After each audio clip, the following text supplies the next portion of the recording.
六、微波谐振腔体和宇宙波 microwave resonating cavity and cosmic wave. Man is mortal, but why did they dedicate so much labor and wealth to building a storeroom for a carcass? Are there any other reasons except for the king's luxury and extravagance? Yes, there are. Scientists' research indicates that the shape of the pyramid has enabled it to store a strange energy, which can cause the carcass to rapidly dehydrate and speed up mummification. The dead can thus wait for the resurrection sometime in the future. If a rusty metal coin is placed in a pyramid, it will soon become shiny and glittery.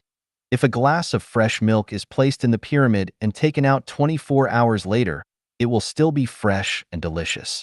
If you have a headache or toothache, go to the pyramid and after an hour, the swelling and pain will disappear as if a burden has been lifted.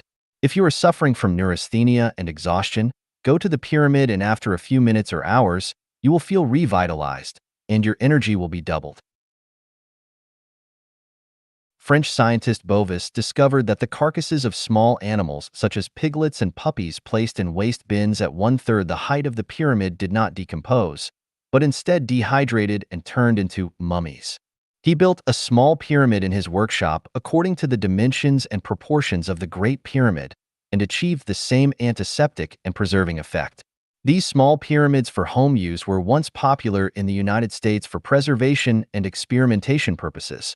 Czech radio technician Karl Delbar created the pyramid blade sharpener based on Bovis's discovery and was awarded a patent by the Czech government in 1959.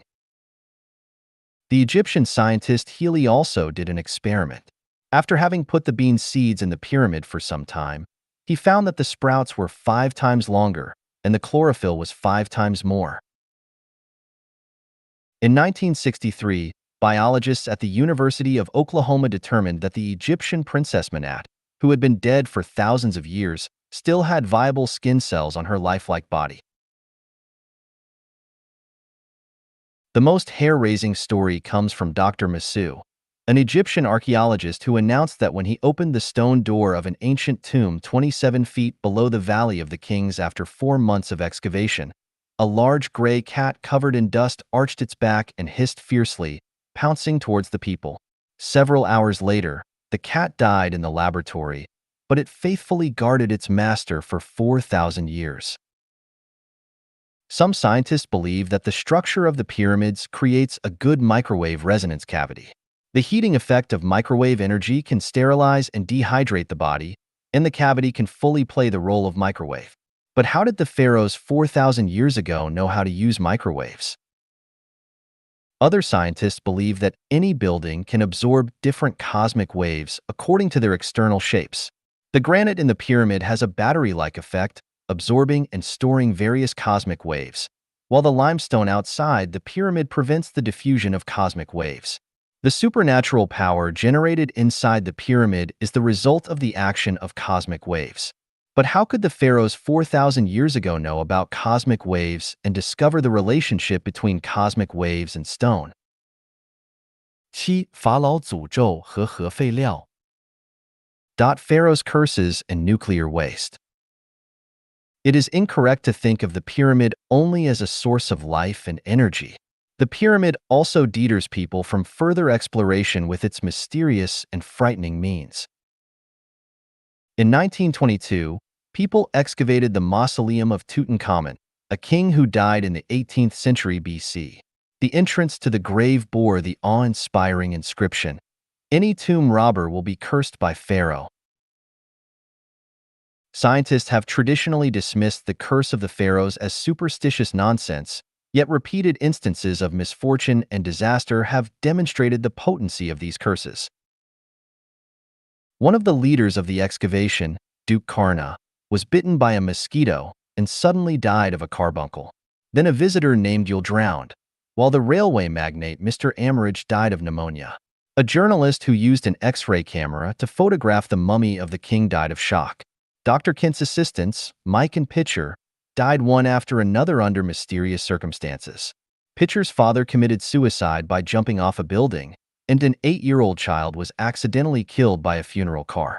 Within 3 years and 3 months of the excavation, A total of 22 people connected to the project died mysteriously.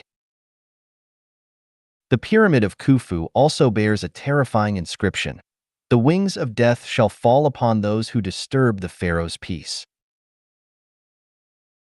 Dr. Ismail Taya, a professor at Cairo University, believes that there is a type of fungus called aspergillus in mummies' bodies. Infection with this fungus can cause inflammation of the respiratory system, red spots on the skin, and ultimately death due to difficulty breathing. The American Medical Journal once published an investigative report stating that out of 100 British tourists who had visited the pyramids, 40% died of cancer within 10 years, and they were not old. Moreover, those who were daring enough to climb to the top of the pyramid quickly experienced a state of coma, and none survived. Recently, Professor Davidoff from Barry University in Miami detected radiation decay in the pyramid. Apparently, this is the main reason why British tourists developed cancer. However, there is no such radiation outside the pyramid.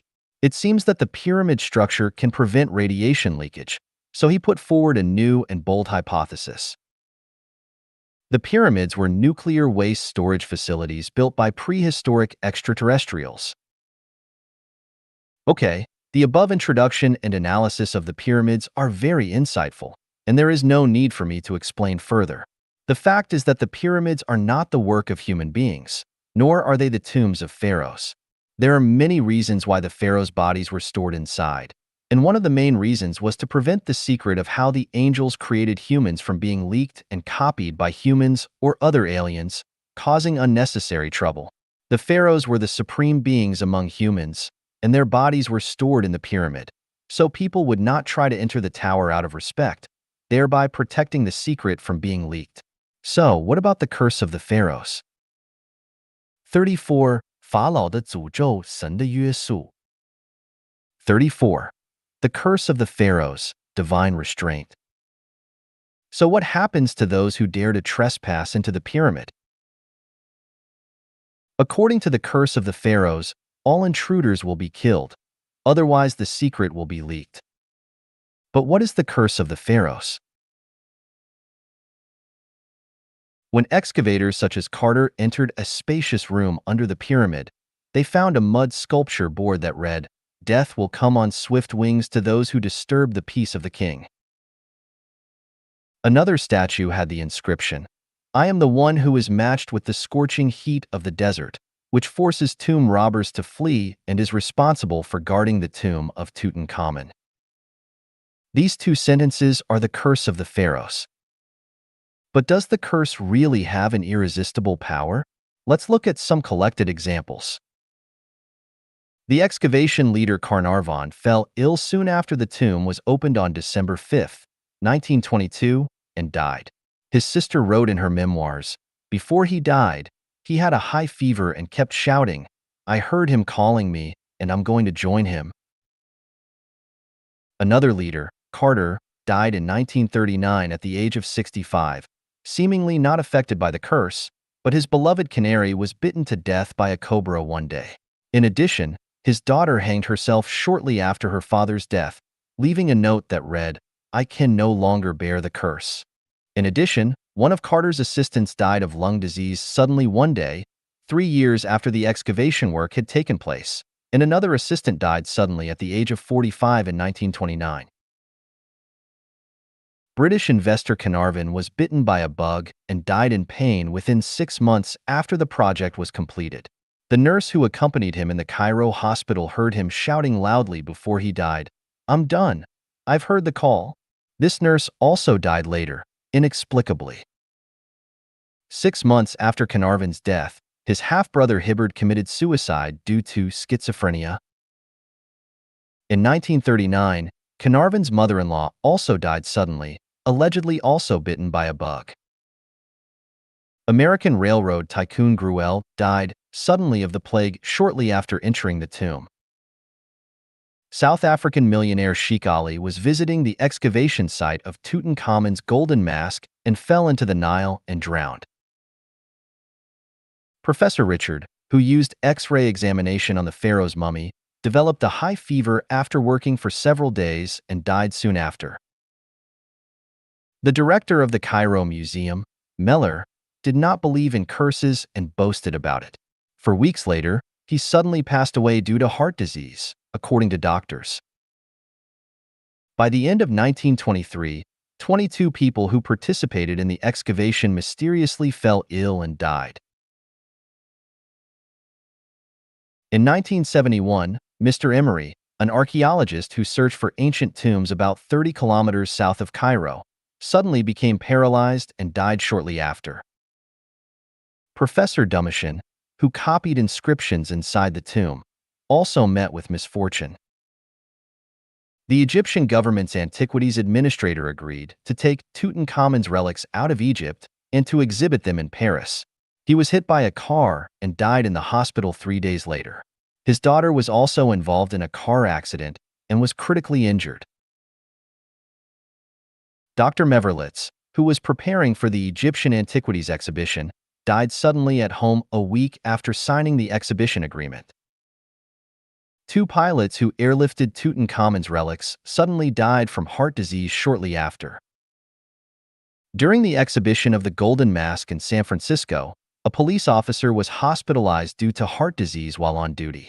When asked about the reason, he said, "When standing in front of the mask, there seems to be something producing a force behind me, making me shiver." Mr. Moses, who helped to knock down a major wall, died from a disease similar to a nervous breakdown. Reed, who conducted the first X-ray examination of the pharaoh's body, and American billionaire Wolf, also died subsequently. According to research, at least 40 archaeologists' sudden deaths were related to the pharaoh's tomb. The above are just records of famous people's deaths. What about the rest of the unnamed participants? Many people must have died inexplicably without realizing the cause, but because they were unknown, no one investigated the cause of death. Before the discovery of Tutankhamun's tomb in 1923, around 1900, a stone sarcophagus was excavated from an ancient Egyptian tomb. The coffin was inscribed with the words, "Whoever touches this coffin will be in trouble or will be swallowed by seawater." Indeed, participants almost all died inexplicably one after another. Later, the stone coffin was purchased by an American millionaire and was put on the Titanic in March 1912, ready to be transported to the United States for exhibition. Unexpectedly, the Titanic hit an iceberg while sailing on the sea, and both the coffin and the ship were swallowed by seawater. Above are some information about the deaths of people related to the Egyptian tombs that have been collected. Whether this information is true or not, please judge for yourself. If you don't believe it, you can hug Tutankhamun's golden mask or personally visit the ancient tombs in Egypt to see what happens. Because the pyramids are the womb of human birth, there are countless mysteries inside. Once these mysteries are discovered, they will directly affect whether humans should continue to survive on Earth, just like the current cloning technology.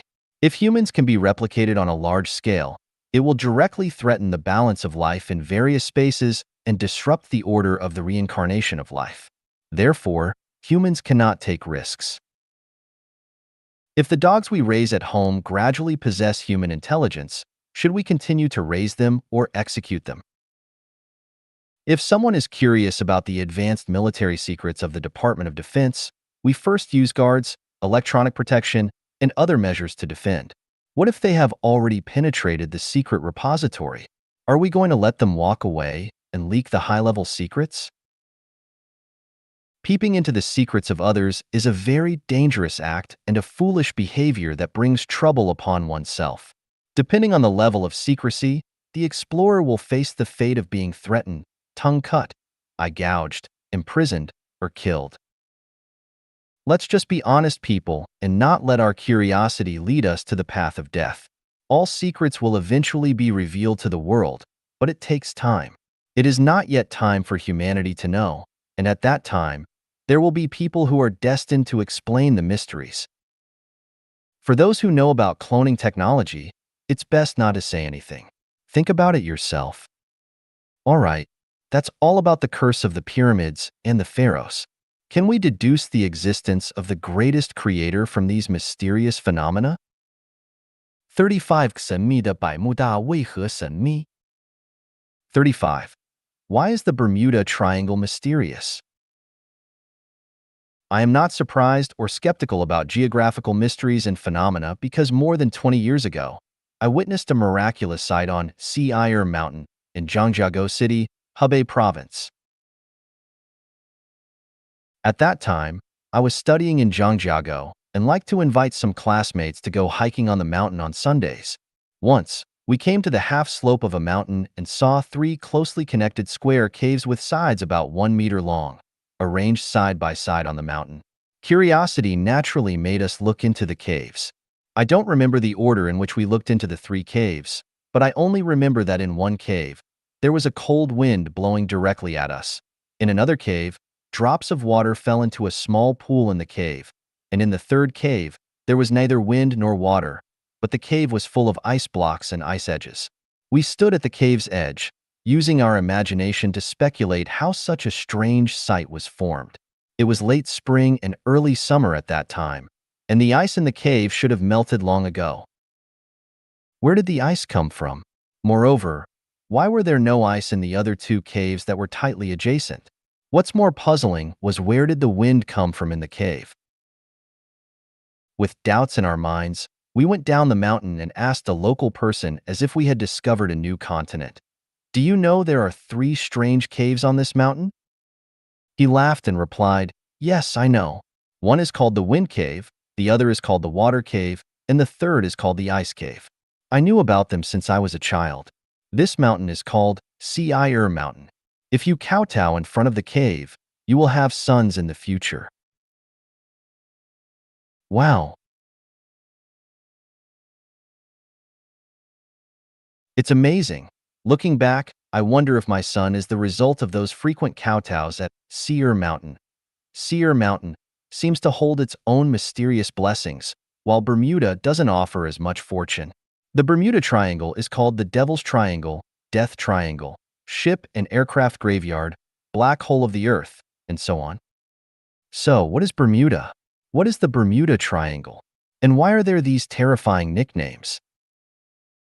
Bermuda is an archipelago of more than 360 islands located in the Pacific Ocean. The Bermuda Triangle refers to a triangular sea area that extends from Bermuda in the north to Puerto Rico in the south of the Caribbean Sea and west to the southern tip of the Florida Peninsula in the United States. The reason Bermuda is known as the Death Triangle is that ships and airplanes often mysteriously disappear in this area. Below, I have excerpted several reports for everyone to understand the mystery of Bermuda. How terrible and mysterious is the Bermuda Triangle? More than 500 years ago, the famous navigator Columbus had encountered a magical and terrifying natural phenomenon in the Bermuda Triangle.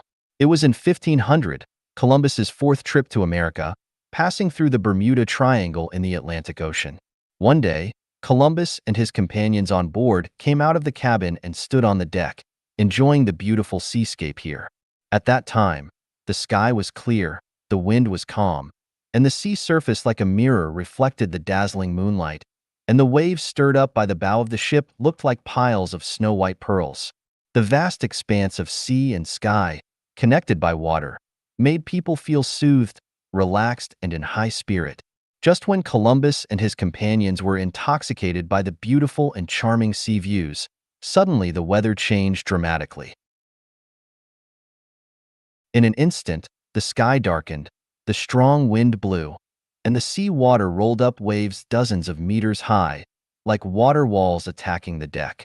At this moment, the sailing ship was like sailing in a canyon, almost unable to see the sun, violently tossing on the sea, and Columbus nervously commanded the sailors. They tried to stop at the nearest Florida coast. Although all the people on board worked together to turn the course, all the navigation instruments on board suddenly failed, and the sailors were dizzy. Unable to distinguish the direction, the sailing ship seemed like a wild horse out of control, no longer obeying the sailors' control, and could only drift. The people on board only hoped to keep the sailing ship safe and escape from the danger. Finally, after several days and nights of hard work, they were lucky to escape from the storm and everything returned to normal, and the ship sailed forward steadily. Columbus recorded this thrilling experience in his sailing log. Regarding the mysterious disappearance of ships and sailors in the Bermuda Triangle, the earliest recorded incident was in August 1840 when a French sailing ship called the Rosalie was found anchored in the waters near Bermuda. The ship had its sails up and was carrying intact cargo such as fruits and silks, but there was no trace of any crew members on board. The only living creature found was a starving canary. No one knows what happened to the crew or what caused the incident. In 1872, a similar incident occurred when a two-masted sailing ship called the Mary Celeste encountered trouble 100 nautical miles west of the Azores. The ship sent out a distress signal, and 11 days later, when it was discovered by others, there was no sign of any crew members. However, the dining table was set with bread, butter, and other delicious food. Some teacups were still filled with coffee and water, the clock was ticking, and a bottle of machine oil was found on the sewing machine. All of these indicated that the ship did not encounter any severe weather conditions. But how can these phenomena be explained? In December 1945, Captain Taylor led 14 pilots from the U.S. 19th Flight Squadron on a training flight with 5 Avenger torpedo bombers from the airport in Fort Lauderdale, Florida. Taylor was an experienced pilot with 2,599 flying hours under his belt and should have had no problem completing such a training mission. However, when the squadron flew over the Bahamas base, suddenly received a call from Taylor. "My compass is not working. I am flying over land that is not connected." For the next 2 hours, radio communication was intermittent, but showed that they were flying roughly north or east. At 4 p.m., the command post received another call from Captain Taylor. "I can't figure out my position. I don't know where I am." Then the radio signal became weaker until it fell silent. The command post realized that something was wrong and immediately dispatched a seaplane to search. Half an hour later, people on an oil tanker saw a fireball, and the seaplane had crashed. In just 6 hours, 6 planes and 15 pilots disappeared without a trace, leaving authorities puzzled. The military decided to conduct the largest search ever, involving 300 aircraft and 21 ships, including aircraft carriers. The search covered every inch of the sea from the Bermuda Triangle to the Gulf of Mexico, lasting for 5 days, but still no trace of the 6 planes was found. In 1935, the sailors on the Italian freighter Rex watched as the American sailing ship La Dorada was gradually swallowed by the waves. However, 5 days later, they saw with their own eyes that the sailing ship was miraculously floating on the sea again. Another prominent example is the disappearance of the USS Cyclops, a U.S. Navy auxiliary ship carrying manganese ore, in March 1918. The giant cargo ship had 309 sailors and was equipped with good radio equipment at the time, yet it vanished without sending any distress signals. In 1951, while searching for a missing military ship in this area, a Brazilian seaplane discovered a massive black object moving at an astonishing speed beneath the waters of the Bermuda Triangle. In February 1977, someone piloting a private seaplane over the Bermuda Triangle found that the compass needle was off by dozens of degrees, and the people eating on board noticed that their knives and forks had become bent. After leaving the area, they also discovered strong noise recorded on the tape of their tape recorder. A captain of the American Maritime Rescue Company once said that when he was passing through the Bermuda Triangle on a ship, the compass needle suddenly swung violently, and the diesel engine that was running suddenly lost power. The waves were turbulent, and there was thick fog all around the ship. He ordered the engineer to go full speed ahead, and finally broke through the thick fog. However, the waves outside this area were not big, and there was no fog. He said he had never seen anything like it before. In 1943, a Dr. Jusa, under the cooperation of the U.S. Navy, conducted an experiment using 2 powerful magnetic generators. After the generators were turned on, green smoke rose around the ship, and both the ship and the crew experienced some kind of stimulation. Some people recovered after treatment, but Jusa committed suicide afterwards. The result of the experiment was never published. In 1979, a joint expedition of American and French scientists discovered a huge underwater pyramid on the seabed of the Bermuda Triangle. According to photos taken by Charles Berlitz, honorary curator of the Miami Museum in the United States, this underwater pyramid is even larger than the Great Pyramid of Egypt. There are two black holes on the body of the pyramid, and seawater flows through them at high speed. The missing ships and planes all disappeared mysteriously without leaving any trace. Some crew members vanished without a trace, while the ship and other items remained intact. Why is this so? This dates back to 2 billion years ago, when the greatest creator sent many angels, super celestial beings, and Buddhas to Earth to create life forms other than humans. These angels built many life manufacturing laboratories, known as pyramids, on the 30-degree north and south latitudes along the Bermuda, Pacific, and Atlantic Oceans. After 500 million years of work, the projects were completed, and they withdrew from Earth. These areas were not seas at the time, but rather mild climate and spring-like land. In order to keep the secret, they treated these areas like children playing with mud, chefs kneading dough, sinking areas with pyramids to the bottom of the ocean, and raising the sea level to create land. The current continents were formed 1.5 billion years ago, and the Himalayas were also created at that time. Just as the pyramids in Egypt prevented others from entering, preventive measures were also taken in areas such as the Bermuda Triangle. As for the mysteries within, they can only be understood from the perspectives of space and time. Please refer to the Universe, Time and Space chapter. 36. 海市蜃楼，极乐世界的显现。36. Mirage, the emergence of the Elysium world. If I were to say that mirages are the emergence of the Elysium world, scientists, especially meteorologists and optical scientists, would surely scoff and say that I know nothing about the refraction and total reflection of light.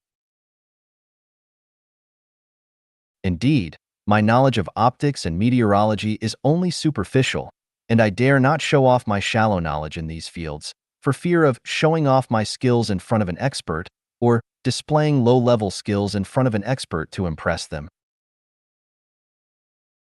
But since I have a clear understanding of the origin of the universe, the origin of life, the origin of humanity, and the 36-dimensional spaces in my consciousness, I also have my own explanation for mirages. I hope that experts can further analyze them from different perspectives. What is a mirage?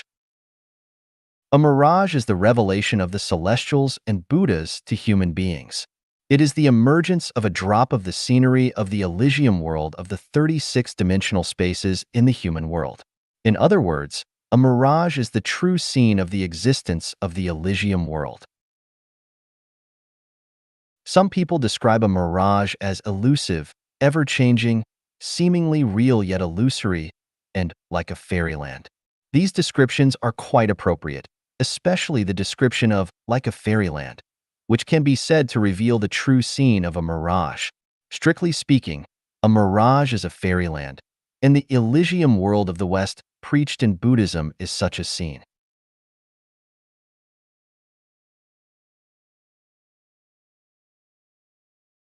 When people who are fated to see the vast mountains, boundless sea, towering pavilions and buildings, hidden city walls and castles, and peaceful mountains and rivers in the sky from places like the beach, desert, Gobi, and lakeside, they will definitely have an inexplicable feeling about the beautiful and illusory scenery in the sky. What is it? Where does it come from? Is it from heaven or from Earth? Scientists explain that it is an atmospheric optical phenomenon, the result of light refraction or total reflection in the atmosphere of different densities. More precisely, natural landscapes on Earth are illuminated by light, reflected into the atmosphere, and due to the drastic temperature changes in the desert or ocean, the local air forms different densities in the sky. When the reflected light from the object enters high-density air from low-density air, it refracts like a chopstick inserted into a water bowl, casting the natural landscapes of the Earth into the sky, and then a mirage appears. The explanation seems reasonable, but I would like to point out the following details and see how we can explain them. All explanations say that mirages are the refraction or total reflection of distant landscapes. I want to ask, what exactly is meant by distant? How far away is considered distant? Many sky appearances have been recorded. Have scientists found similar or alike landscapes on Earth corresponding to the distant mirages? What is the image formed after refraction, an upright or inverted image? If it is an inverted image, why is the image seen in the sky upright? If the image formed after refraction is upright, why are some mirages inverted? Do the reflected light rays enter from a rarer medium into a denser medium or from a denser medium into a rarer medium? In other words, do the light rays refract from the sky downwards or from the ground upwards? Objects on the Earth reflect light towards the sky only from below. So how can reflections occur from above to below? Of course, we can say that light rays undergo infold refraction in the atmosphere, leading to reflections from above to below, but this is only theoretical and does not work in reality. If it did, we would see mirages every day. Experts say that in the scorching sun of the desert, due to the low specific heat of sand, the temperature rises quickly. The temperature of the lower air near the sand rises very high, while the temperature of the upper air remains low. This creates an abnormal distribution of temperature.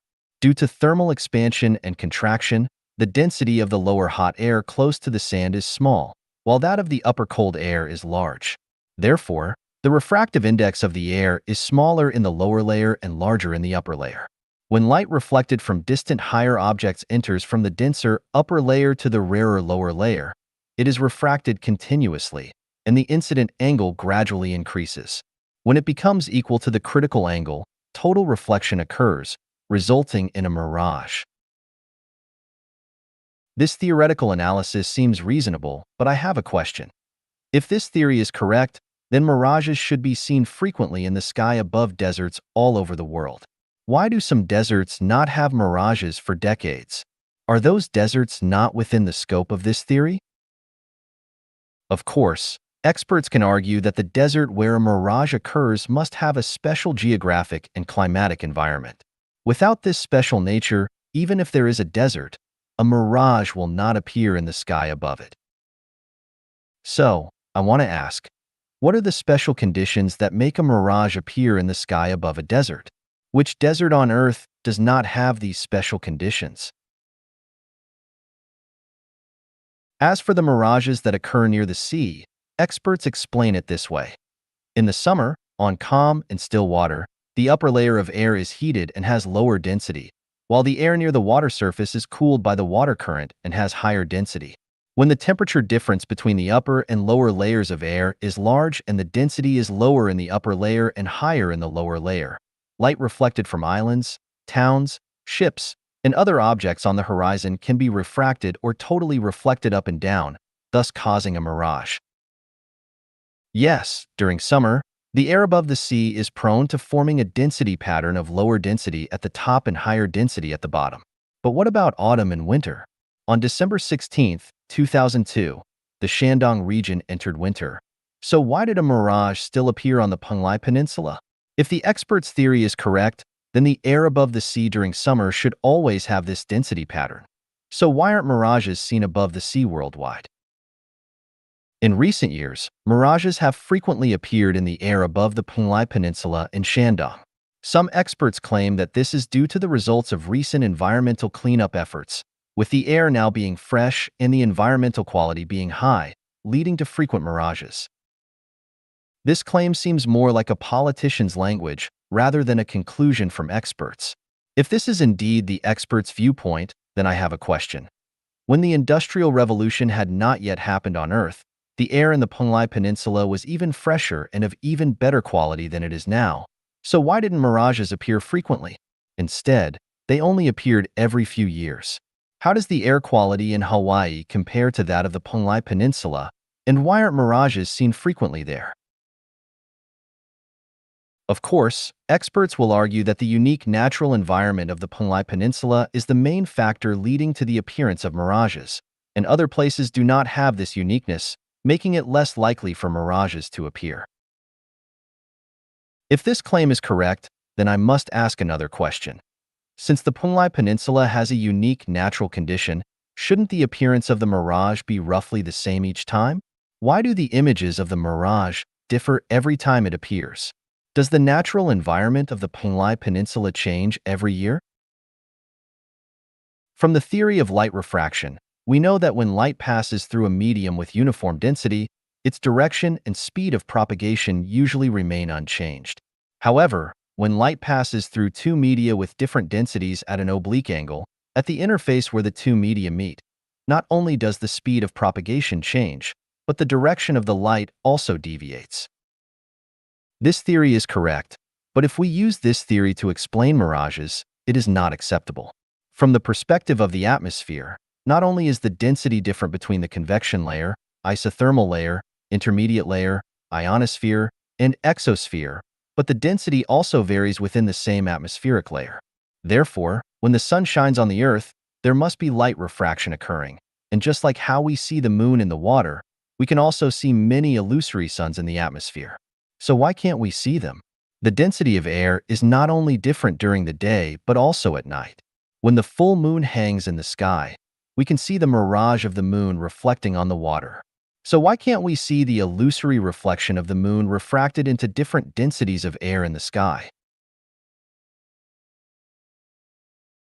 My explanation for the mirage is that it's not a reflection of earthly scenery in the sky, but a distortion of time and space of the Elysium world, which is a deliberate arrangement by the greatest creator to indicate to humanity that your sky is not illusory, but another time and space, another world, and that you humans have a bright future.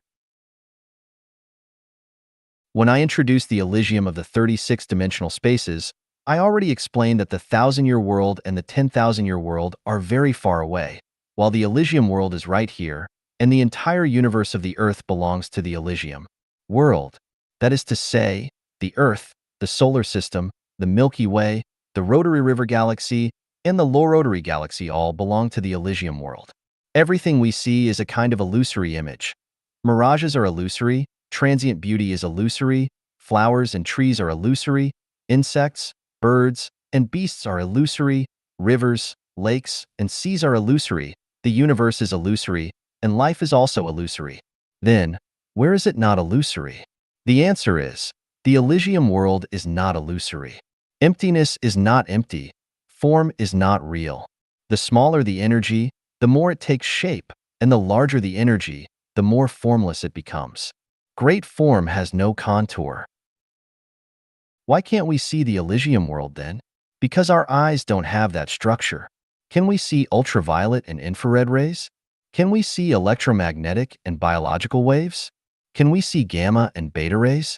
We are in a wonderful world, Elysium world, but we only see less than 3% of the world around us.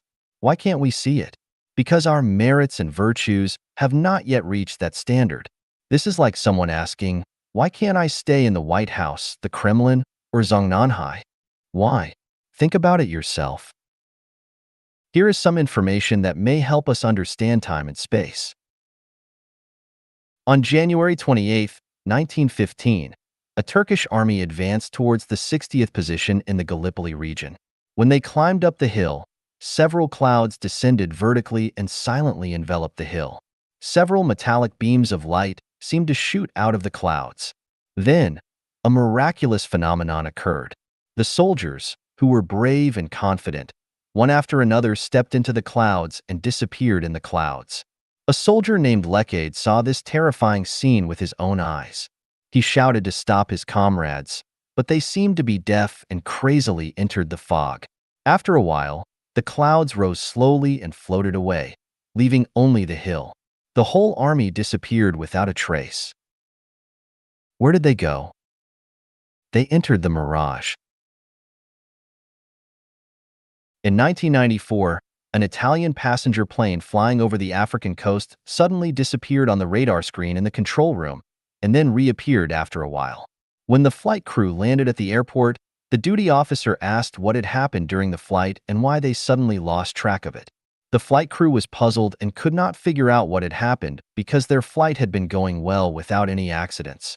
Later, someone unexpectedly discovered that his watch was 20 minutes slow, and upon investigation, It was found that all the crew members and 315 passengers on the plane also had watches that were 20 minutes slow. What happened during those 20 minutes? Where did they go? Why weren't they aware of it? And why didn't it show up on the radar screen? In the Universe, Time and Space chapter, I talked about how time is divided into latitudinal time and longitudinal time.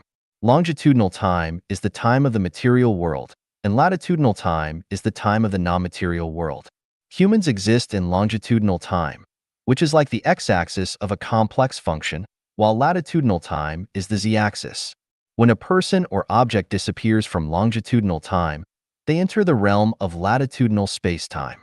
No matter when they return, it is still the same time point for them, but for us, it may have been a year, 10 years, or hundreds of years.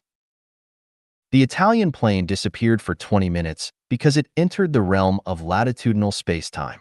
For the plane and the people on board, it might have been just a blink of an eye, so they were not aware that they had disappeared. However, for the people in the airport control room, it was a full 20 minutes. What is the realm of latitudinal space-time? The Mirage is an example of the realm of latitudinal space-time. When I was a child, my grandmother told me a story. One day, a woodcutter got lost in the mountains while chopping wood. He wandered around for a while and suddenly saw two old men playing chess on a beautiful hillside. He didn't want to disturb them, so he squatted next to them to watch. Everything was so peaceful and natural, but the only thing that confused him was that the leaves on the trees next to him turned from yellow to green, and then from green to yellow, changing colors from time to time. After a while, when he looked away and then back, the two old men were gone. He shuddered and suddenly realized that this was a place he was very familiar with from chopping wood before. He followed the familiar path home. When he arrived at the village, he found that his village had undergone a great change. He suspected that it was not his own village. He walked towards his home along the path he remembered, and everyone he met on the way looked at him with unfamiliar eyes. He didn't recognize any of them. He suspected that he had gone to the wrong village and asked the people he met about his old village. They all said that it was the village he was asking about. He asked if they knew certain people, but they replied that they were someone's grandfather or grandmother who had already passed away. When he asked about himself, they answered that he was someone's grandfather who had gone out to chop wood one day when he was young and never returned. Now let's analyze why the woodcutter got lost while he was chopping wood in a familiar mountain. This was because he suddenly entered a mirage, and the environment was no longer the familiar environment he had known before. Therefore, he was bound to get lost. Why did he suddenly understand where he was after shivering? This was because the mirage disappeared, and he stood in the place he had been familiar with before, so he suddenly understood. Why wasn't he disappearing together with the mirage, since he was fortunate enough to be in the mirage, the Elysium world? This was because his spiritual quality had not yet reached the standard of living completely in the Elysium world. Then why did he have to witness the scene of the Elysium world with his own eyes? This was because he was destined to, and the two old men playing chess were definitely his relatives and friends in his previous life who had come to enlighten him and make him understand that although he did not yet have the qualifications to live completely in the Elysium world does exist. He could realize this truth, laying a foundation for him to enter the Elysium world in the future. This is a story about time and space. The woodcutter entered another realm of time and space, and when he returned from latitudinal time, he was still himself, but hundreds of years had passed in the longitudinal time of the mortal world. Therefore, the mirage is just an emergence of the Elysium world. Those who see the mirage may not have entered that realm, but they have the fortune to witness the scenery of the Elysium world. The mirage can appear not only in the sky, but also on the ground. The scene of two old men playing chess that the woodcutter saw was a mirage on the ground. Even though there were many people near the mountain at that time, only the woodcutter could see it. Others couldn't see it no matter what they did, just like the hallucinations that appear in the brain of a person who has taken heroin. He really saw those scenes, and the people next to him couldn't see them no matter what. Those who see the mirage are lucky. If we realize that different time and space have different scenery, we can develop our thinking and understand that our world is just a material world in the space-time of the universe. There are many more beautiful worlds outside this material world. So why not go to that more beautiful place? God does not just consider us as a group of animals. He has revealed to those who are spiritual awakening another quiet and brilliant path of life. God, Jesus, and Buddha Shakyamuni are not fooling us. All swindlers are for their own personal gain. But were Jesus and Buddha also seeking personal gain? They gave up everything in the world. So why would they need to deceive us? Deceiving wealthy people can bring them money. Deceiving officials can bring some benefits. But what is the point of deceiving us who have nothing? 37. 梦在昭示着什么? 37. Dream. What does it signify? Dreamland is one of the 36 dimensional time and spaces. A dream is a phenomenon behind which there is a hidden essence, as is the case with any phenomenon. It is the hidden essence that has caused the emergence of the phenomenon. A mirage is only a phenomenon, but the essence that has caused the phenomenon of a mirage is the Elysium world. Movement is a phenomenon, but the essence causing the occurrence of this phenomenon is instinct and gravitation. Man is also a phenomenon, and the essence prompting the emergence of man is the transmigration of life. What is the essence of a dream? The essence of a dream is the rehearsal and presage of future events. Let's first have a look at some examples of dreams. On an April night in 1865, Lincoln, the well-known American president, had a dream in which he discovered a crowd of people wailing when he strolled in the White House. He entered a room and found that his soldiers were guarding a corpse.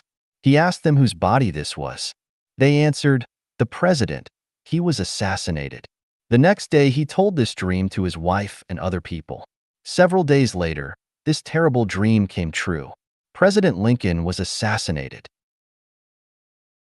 Before the sailing of the famous passenger ship, Titanic, a British merchant named Canon Middleton dreamed of the ship floating on the sea with upturned keels, crews, and passengers around were swimming and floating.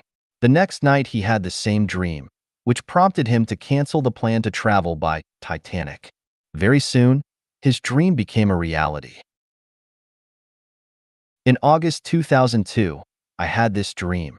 I was walking on a strange road when suddenly a massive cloud drifted over my head. I jumped up to pull the cloud down only to find that the cloud resembled a bundle of coiled cotton. I unfolded the bundle layer by layer and saw a new hat, a new suit of clothes, and a new pair of shoes in the bundle. The only thing lacking was a pair of trousers. The next day, I told my wife about the dream, who grumbled, "That might not be a good omen."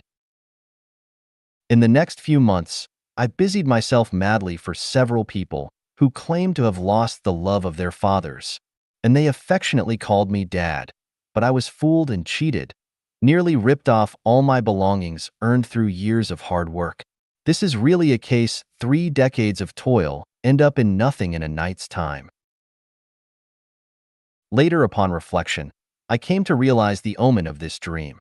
New hat, new clothes, and new shoes foretold that I would have no hat, clothes, and shoes to wear. In the dream, no trousers appeared, so I was left with a scanty amount of property to subsist on. There is another dream story that I can't remember which book it was recorded in or the specific names of the people involved. During a certain dynasty in China, there was a high-ranking official who dreamt that he was riding in the carriage of the chancellor, while the chancellor was pulling the carriage for him. However, they only went 8 steps. When he woke up, he analyzed the dream for several people and said that he would replace the prime minister's position, and his term would be 8 years. Later, the fact proved that his dream was completely fulfilled according to his analysis. The above, for example, show that far from being illusory and untrue, dreams are rehearsals and revelations of future realities. There are a large number of dreams in this aspect that have been recorded in many books, both foreign and domestic, ancient and modern, especially in the Bible. In fact, as long as each person summarizes themselves, they will find that all their dreams are a demonstration of the future. Whether we can uncover the mystery of them depends on our analytical ability and spiritual perception. I found that the ancient Chinese book, Zhou Gong's Dream Interpretation, is a very valuable book, and the corresponding relationship between what is dreamed and what it signifies is almost always correct. Everyone can analyze their own dreams in comparison. Freud's famous book, The Interpretation of Dreams, has some value in psychoanalysis, but it is a mess in analyzing the essence of dreams. In the chapter, The Unconscious and Consciousness Reality, Freud said, "Can dreams predict the future? Of course not. Dreams provide us with experiences of the past. Many dreams clearly predict the future, but Freud does not admit it. Many dream experiences are unimaginable for anyone who dreams, but Freud insists that those dreams provide us with experiences of the past. The majority of people believe that dreams are fantasies and illusions emerging from their subconsciousness. But I would say that the visions of dreams are not scenes in the subconsciousness, but rather the revelation of another time and space. Our bodies are sleeping on the bed, but our spiritual beings have left our bodies and entered another time and space. Let's look at the following example. An American businessman named Wilmot once took the passenger ship called Limerick and left Liverpool, England for America. One night he dreamed that his wife, whom he had not seen for a long time, came aboard his ship in sleepwear. She walked directly toward him and kissed him. When she attempted to sleep with him, she spotted another man in the cabin. Thus she hesitated for a second and vanished. The next morning, a man named William Ted, who shared the cabin with him, said to him, "Last night I saw you with a woman." And he forced Wilmot to clarify whether he had secretly seduced any woman. Wilmot was greatly surprised. "Last night I dreamed that my wife came to see me. Have you also had this dream and seen the scenes of my dream?" What is even more amazing, when he returned to his home in New York, his wife told him that she once dreamed that she went aboard his ship and kissed him but left when she discovered another man in the cabin. Weird? Inconceivable? The above is a typical dream. In fact, none of our dreams are illusory. Instead, they all have a solid existence. A story is thus recorded in a book. Two girls shared a room with two separate beds. One night, one of the girls dimly saw a handsome man having sex with her roommate. The roommate was groaning with a great sense of comfort. Blushing shamefully, she quickly covered her head with the quilt. After a while, when she had completely sobered up, she lifted the quilt to steal another glance, but found that the man had left, and her roommate was sleeping like a log. The next morning, she impatiently said to her roommate, "What did you do last night? Be honest and tell me who that man was." Completely taken aback, her roommate thought to herself, "How did she know what happened in my dream last night?" So she put on a bold face. "What man? I have been sleeping on my bed all night. Stop talking nonsense." The girl rebuked, "I thought we were good friends for years. I saw clearly that you were sleeping with a handsome man last night. Why do you deny it?" Without a choice, her roommate told her that in her dream last night, she could not resist the temptation of a handsome man and had an affair with him. Things in dreams are more complex than things in the real world. Even if a person spends their entire lifetime studying dreams, they cannot fully explore them. I will only give a few examples to tell everyone that dreams are another time and space, another real world. So far, human understanding of dreams is only at the surface level. Only by believing in the greatest creator can we uncover many mysteries in the universe. Without the greatest creator, we humans are like a group of headless flies, blindly bumping into things. 38. 宗教与上帝 38. Religion and the greatest creator. First, we must understand what religion is. Religion is a spiritual and psychological activity through which man gets to know, believe in, worship, and follow gods and Buddhas. Strictly speaking, only Christianity and Buddhism are true religions. Although Islam and Catholicism are also religions, their excessive administrative interference in secular affairs means that they cannot be considered pure religions. Although Hinduism predates Buddhism, it can only be seen as a source of Buddhism. Sikhism is a hybrid derivative of Indian Bhakti movement and Islamic Sufism, and its content can be found in Buddhist scriptures and the Quran, so it does not have an independent ideological system. Taoism in China mainly emphasizes the unity of man and nature, the interaction between man and nature, and does not have a set theory about gods, so it can only be seen as a kind of social activity of human beings, and not a spiritual and psychological activity of understanding, believing, worshiping, and following gods and Buddhas. Shintoism in Japan is a hybrid of Buddhism and Taoism and has no new content or system.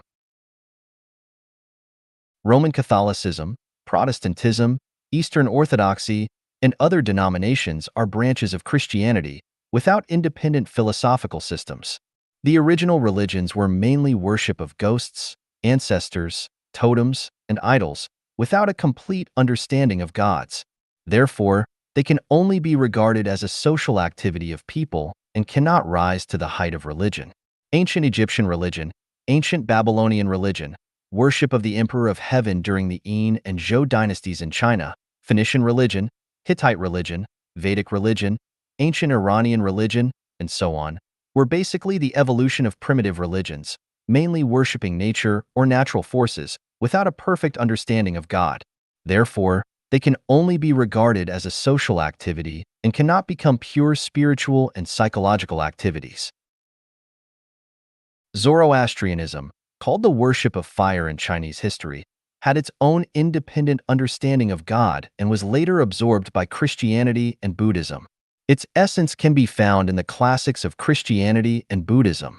The essence of the two teachings, three levels theory of Manichaeism, called Mingjiao in China, can also be found in the classics of Christianity and Buddhism, but it cannot be regarded as an independent and perfect system. Brahmanism is essentially Vedic religion, a religion in ancient India whose gods were mainly personified natural phenomena. Its three paths and four lives theory was corrected and promoted by Shakyamuni. Hinduism has a long history and a vast content, but it lacks a clear idea and route, giving people a sense of confusion and being at a loss. Therefore, it cannot be called a religion. Jainism has a long history and an independent theoretical system. Its essence has been included in Buddhism, and its dross has been overturned by science. It cannot continue to survive as a religion. Strictly speaking, Judaism is not a religion of God, but a religion of the greatest creator.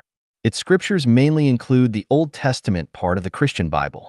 However, as a religion of the greatest creator, it is not perfect and cannot answer the minimum questions about the characteristics of the greatest creator, making people unconvinced. Although the Kirtan and the Bhakti movement pursue spiritual perception and love for God, it confuses the greatest creator and gods, and its leader does not recognize it as a religion, but as a scientific movement, which also confuses science and religion. Therefore, we can only regard it as a manifestation of ancient Indian philosophy in the current stage and cannot rise to the level of religion. Other small religious groups are blind spiritual and emotional pursuits of some people's emotional and spiritual emptiness, wanting to get rid of loneliness and seek group recognition or comfort, like a group of people gathering together to chat and relieve boredom, which cannot become a religion. In the future, only Christianity and Buddhism will remain as religions, and the rest will gradually decline with the development of science and human progress. Christianity and Buddhism are two relatively independent and relatively complete religions, but they are also two conflicting religions. However, as a social phenomenon, religion will inevitably disappear over time, and all religions, beliefs, schools of thought will be unified into one uniform belief system. How can all religions be unified into one uniform belief system? Let's take a look at the religions that have appeared in history.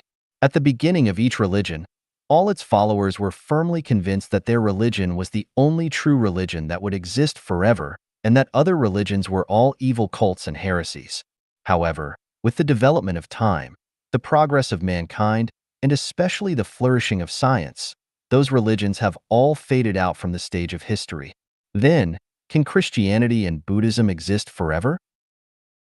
We have to ask the greatest creator to answer this question.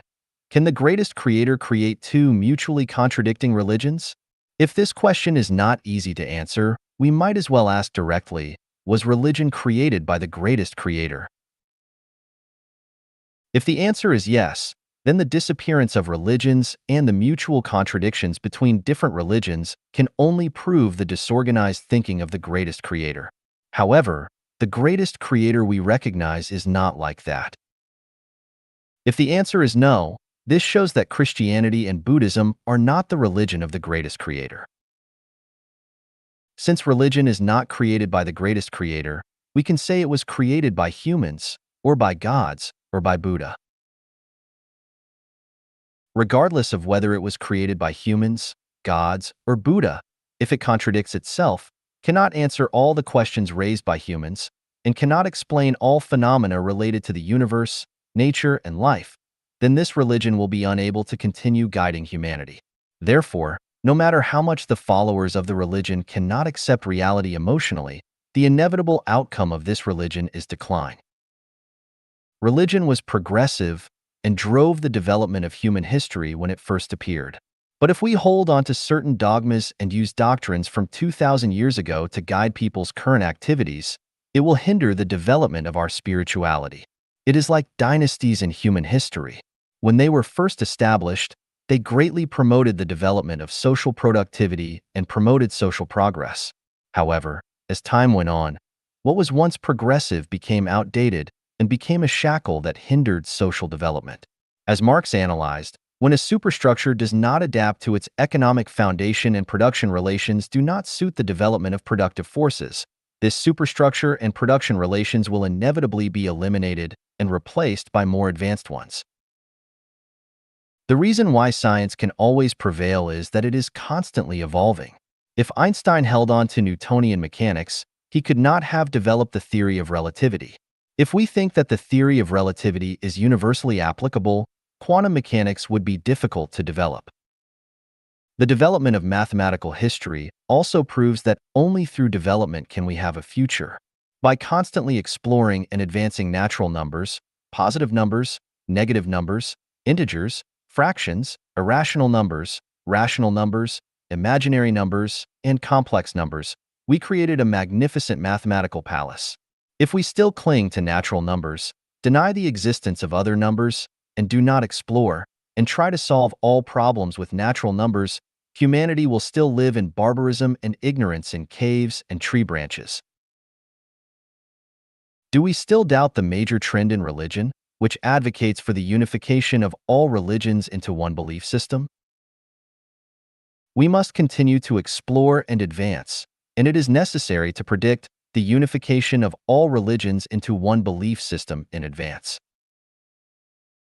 The unification of all religions into one belief system does not mean that all religions are assimilated into one religion. It is no longer a spiritual and psychological activity of understanding the greatest creator, believing in the greatest creator, worshiping the greatest creator, and following the greatest creator, but rather a reverence and praise of the greatest creator. There is only one greatest creator in the universe, but there are countless gods. The greatest creator is not a god, and a god is not the greatest creator. Worshipping gods can only obscure people's vision. Only by worshiping the greatest creator can we have a clear direction forward. The unification of all religions into one belief system is the liberation of human nature, not another spiritual and mental shackle for humanity. It allows people to enjoy life freely, rather than being bound to a church or temple to perform tedious rituals. The unification of all religions into one belief system means equality for all, not setting up more popes, spiritual leaders, priests, and monks to dictate people's lives and actions.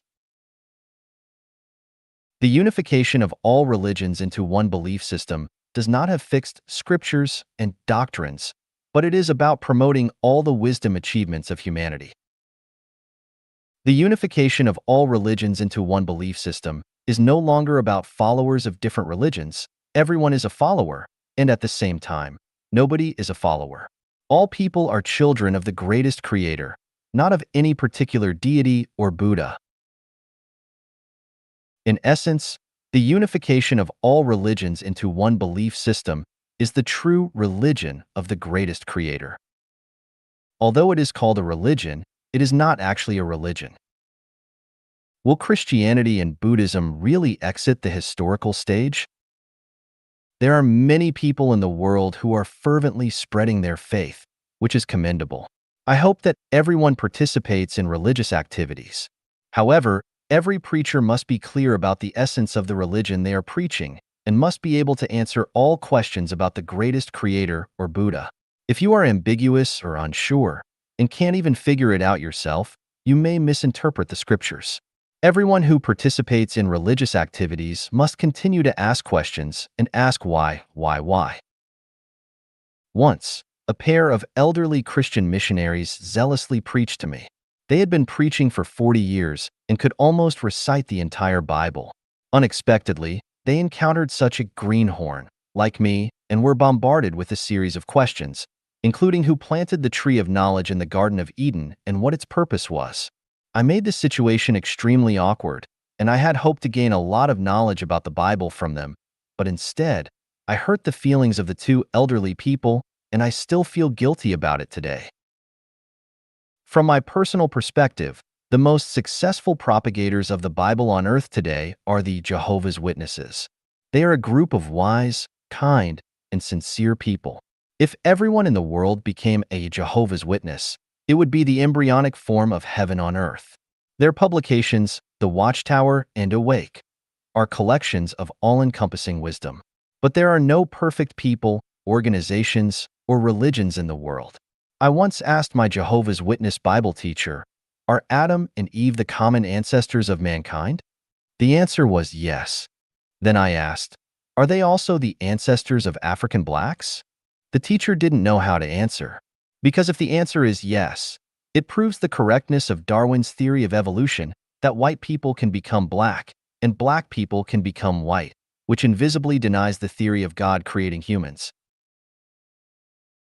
If the answer is no, then it means that Adam and Eve are not the common ancestors of mankind, which invisibly denies the truth of the Bible.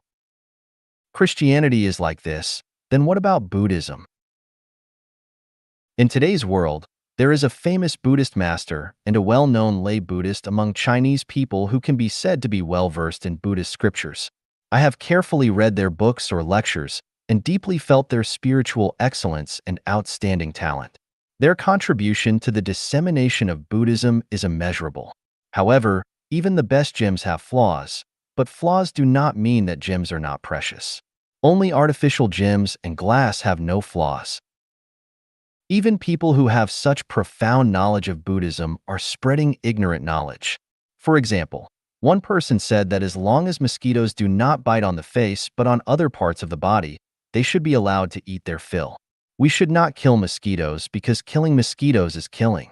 Another person is very sympathetic to cockroaches and allows them to run wild in the kitchen without interference. Once, two cockroaches climbed onto the dining table, but the person couldn't bear to drive them away. This kind of love and compassion for life is worthy of promotion. The problem is this what Buddhism teaches about kindness? Buddha teaches all sentient beings are equal. What are sentient beings? Buddha Shakyamuni told Subhuti in the Diamond Sutra, all bodhisattvas and mahasattvas should subdue their minds as follows. All living beings born from eggs, wombs, humidity, or by transformation, with or without form, either thoughtful or thoughtless, and neither thoughtful nor thoughtless are all led by me to the final nirvana for the extinction of reincarnation. This clearly tells us that not only humans, animals, insects, microorganisms, bacteria, etc. are life, but also mountains, stones, fields, clouds, rain, and snow are life. Not only visible objects are life, but also invisible things that people cannot see are life. Not only things with consciousness and thoughts are life, but also things without consciousness and thoughts are life. In the meaning of life, all sentient beings are equal. We should show mercy and compassion to all living beings and cannot kill them at will. This should be the true meaning of kindness in Buddhism. However, kindness has principles and is mutual. Kindness must be based on the basis of not harming each other. Unprincipled kindness actually leads to ignorance. Mosquitoes should have their own food and activity areas. They should not eat people and harass humans. When they live in the pond, we have no reason to harm them. But when they exceed their own living area and come to eat people, they turn to evil.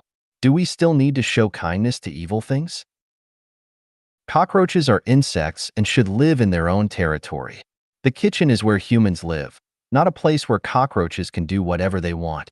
If we do not restrain them, how should we deal with rats, flies, fleas, bedbugs, centipedes, millipedes, cobras, etc.? If kindness is practiced without principle, then a large number of weeds will grow in the fields. What should farmers do? Weeds are also living beings, but if we follow the views of monks and laymen, farmers can only let them spread uncontrollably, but what will happen as a result? Humans will have nothing to eat. What should we do if we have wounds on our bodies? There are a large number of bacteria living at every wound. If we apply medicine or bandage it, we will inevitably kill those bacteria. Shall we watch the wound fester and suppurate? What should we do when a spider makes a web in the bedroom? If we destroy it, isn't that cruel to the spider? If we don't destroy it, shall we watch flies, mosquitoes, and moths get trapped in the web and let the spider devour them? Every seed of a plant is a living life. Should we grind these lives into flour to eat or not eat? There are tens of thousands of bacteria living in every glass of water. Should we drink it or not? When we walk, every step we take, every footstep kills tens of thousands of living beings under our feet. Shall we stop walking? Did Sun Wukong make a mistake when he fought the white bone demon 3 times? Should all the police be disbanded and go home to hug their children? No wonder the areas where Buddhism prevails have relatively dirty and chaotic sanitary environments. It turns out that it is to protect life. No wonder people in Buddhist countries know how to protect themselves and dare not, nor are they willing to stop the evil things around them and let them run rampant in the world. It turns out that they all have a kind heart. The purpose of religion should first be to liberate people, break the shackles that bind human nature, and let people live happier, freer, and more blessed lives, rather than add many more shackles. The more rules and regulations there are, the further away from the teachings of God and Buddha. Religion seems to be somewhat related to ignorance. The greatest creator did not create religion. Religion is a reflection of human emotions. After the unification of all religions, beliefs, schools of thought into one belief system, the greatest creator will directly manage humanity, and the wisdom of Jesus, Sakyamuni, Muhammad, and Lao Tzu will not be forgotten but will be greatly developed. 39. 科学与文明 39. Science and civilization. Religion walks with ignorance, and science and civilization go hand in hand. Science is an activity and knowledge that recognizes, explores, and explains the laws of operation of nature, human society, and the field of thought. Civilization is a human conscious and voluntary behavior formed on the basis of correctly understanding the material and non-material worlds. Without the development and progress of science, civilization is just wishful thinking.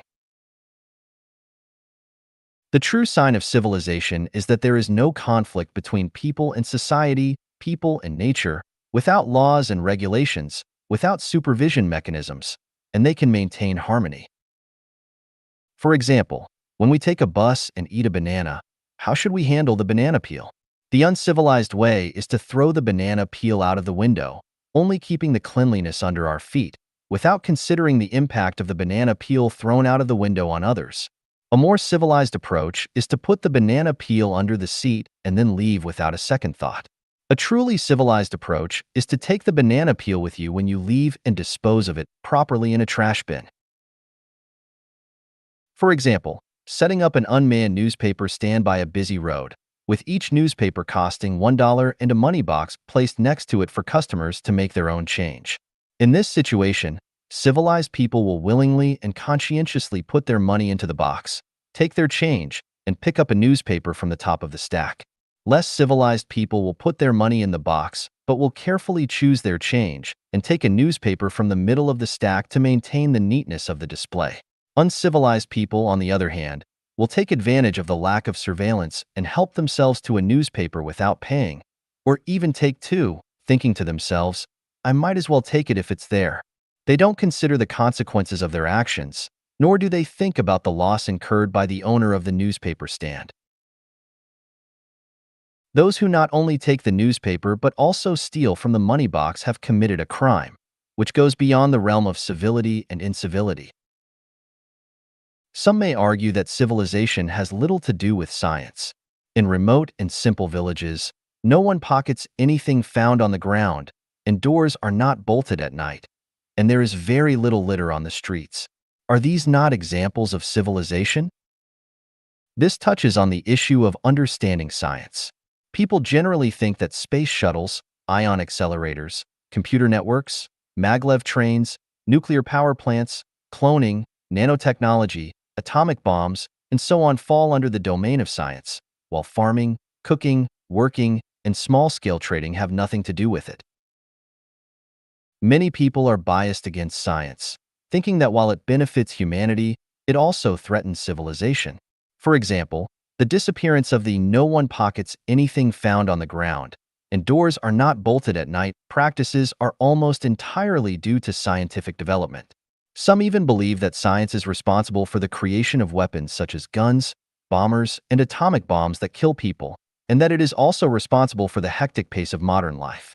Furthermore, some people believe that resource depletion, environmental pollution, and psychological and emotional stress are all caused by science. Science is wrongly accused, and science suffers as a result. Science is a discipline and activity that seeks to understand, explore, and explain the laws and development of nature, human society, and human physiology, psychology, and spirit. How can science be blamed for how people use the knowledge it provides? The knowledge of science led to the invention of cars. If someone crashes their car and injures someone, can we say that science caused the accident? The invention of the internet is the result of scientific development. If someone uses the internet to promote drugs or pornography, can we say that science is responsible for it? The appearance of television, VCDs, DVDs, CDs, movies, telephones, and countless magazines and books is related to the development of science. But if someone uses these facilities for low-grade and vulgar propaganda, leading to people's lack of time, emotional apathy, psychological and emotional distortion, can we blame science for it? Science led to the invention and appearance of the atomic bomb, but when someone uses the atomic bomb to threaten and intimidate others, can we say that science is threatening and intimidating others? If all the negative phenomena and sins of modern society are attributed to science, then the following logical reasoning is completely correct. Xiao Wang killed someone because his parents gave birth to him. If his parents did not give birth to him, there would be no problem of Xiao Wang killing someone. Therefore, the responsibility should not be on Xiao Wang, but on his parents. Xiao Wang's parents were born from their parents, so Xiao Wang's guilt should be borne by his grandparents. Following this logic, Xiao Wang's guilt should be borne by the ancestors of mankind. But where did the ancestors of mankind come from? The responsibility should lie with the earth. Without the earth, where would the ancestors of mankind come from? However, the matter is not yet settled. Without the solar system, there would be no Earth, and without the galaxy, there would be no solar system. In the end, the responsibility would be traced back to the greatest creator, who created the universe. The result of logical reasoning is that the greatest creator should bear the responsibility for Xiao Wang's murder. This kind of logical reasoning is absurd. If this kind of reasoning is not absurd, then there is only one solution: to destroy humanity and the universe. Is there anyone else who wants to push the blame onto science? There is a fallacy that says, science is a double-edged sword. This is undoubtedly like saying the sun is a double-edged ball, an orange is a double-edged fruit, an airplane is a double-edged tool, and a television is a double-edged machine. Everything is double-edged, and everywhere is double-edged. The result is that even one's own parents are double-edged people. If we compare science to a knife, whether people use this knife to cut vegetables, mow the lawn, slaughter pigs, or kill people, depends entirely on the user and has nothing to do with the knife. When it comes to science, we cannot avoid talking about scientists. Nowadays, there are more and more scientists, and it is inevitable for the development of society. This is a good thing, but the problem is, who should be called a scientist? Who are scientists?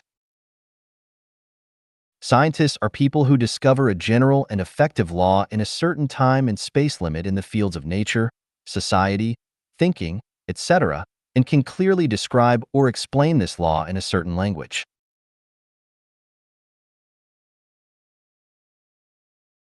Newton discovered gravity, he was a scientist. Einstein discovered the theory of relativity, he was a scientist.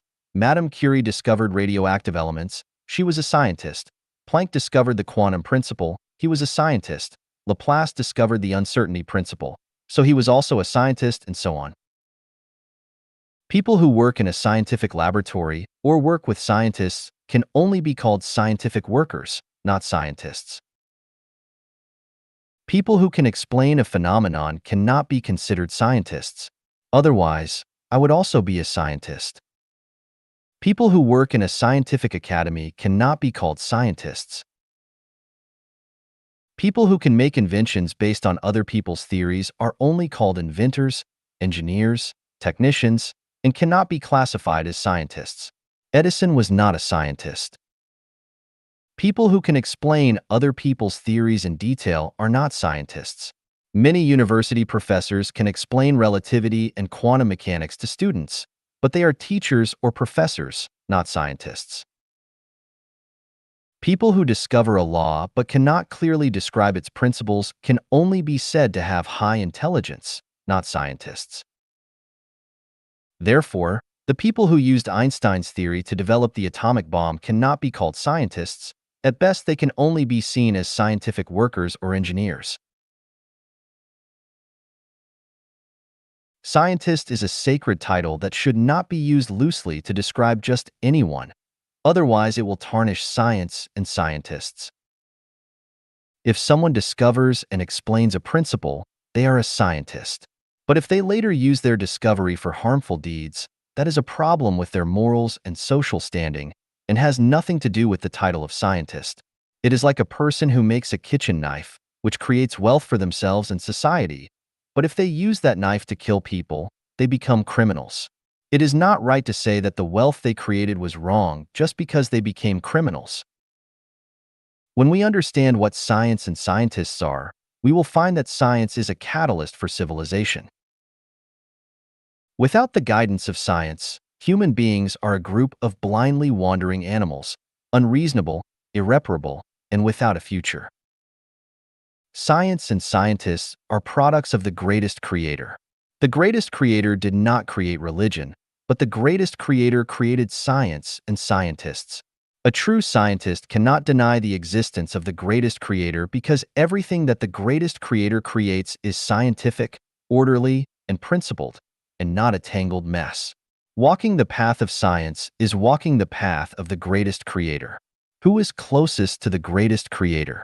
Scientists are closest to the greatest creator. Human society is moving towards civilization. Today's society is more civilized than yesterday's society, and the present age is more civilized than the past age.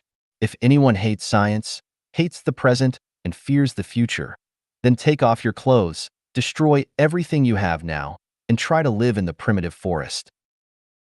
40. 人类文明的兴起和衰落. 40. The rise and decline of human civilization.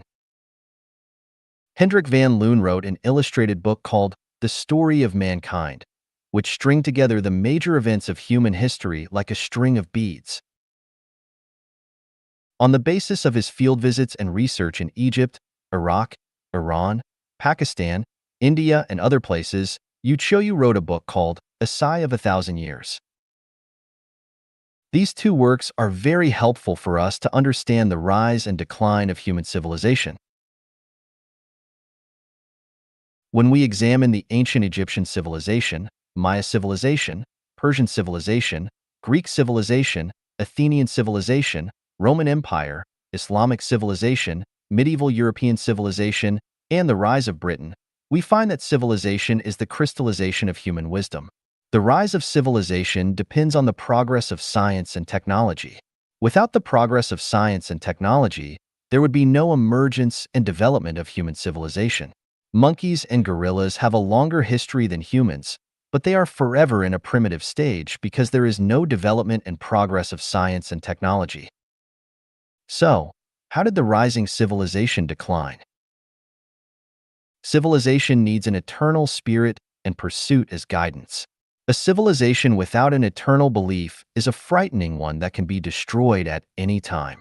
When the productivity of a nation or country is relatively highly developed, this nation or country will despise everything, feel inflated, look around, feel that it is the greatest creator, and can do whatever it wants, feeling that it is the only one who can save the world.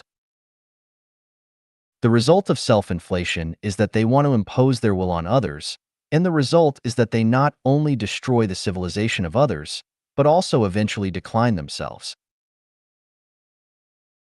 The reason why the Israeli nation was able to survive numerous difficulties is that they were supported by the Bible.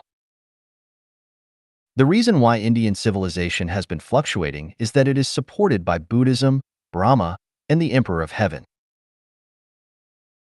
The reason why Chinese civilization has been able to persist until today, with neither excessive strength nor weakness, is mainly due to the concept of correspondence between nature and humanity, unity of heaven and humanity. With an eternal anchor, one will not become arrogant, will be humble, will know that there is always something beyond, and understand that humans are not the highest form of life, nor are they the rulers of the universe.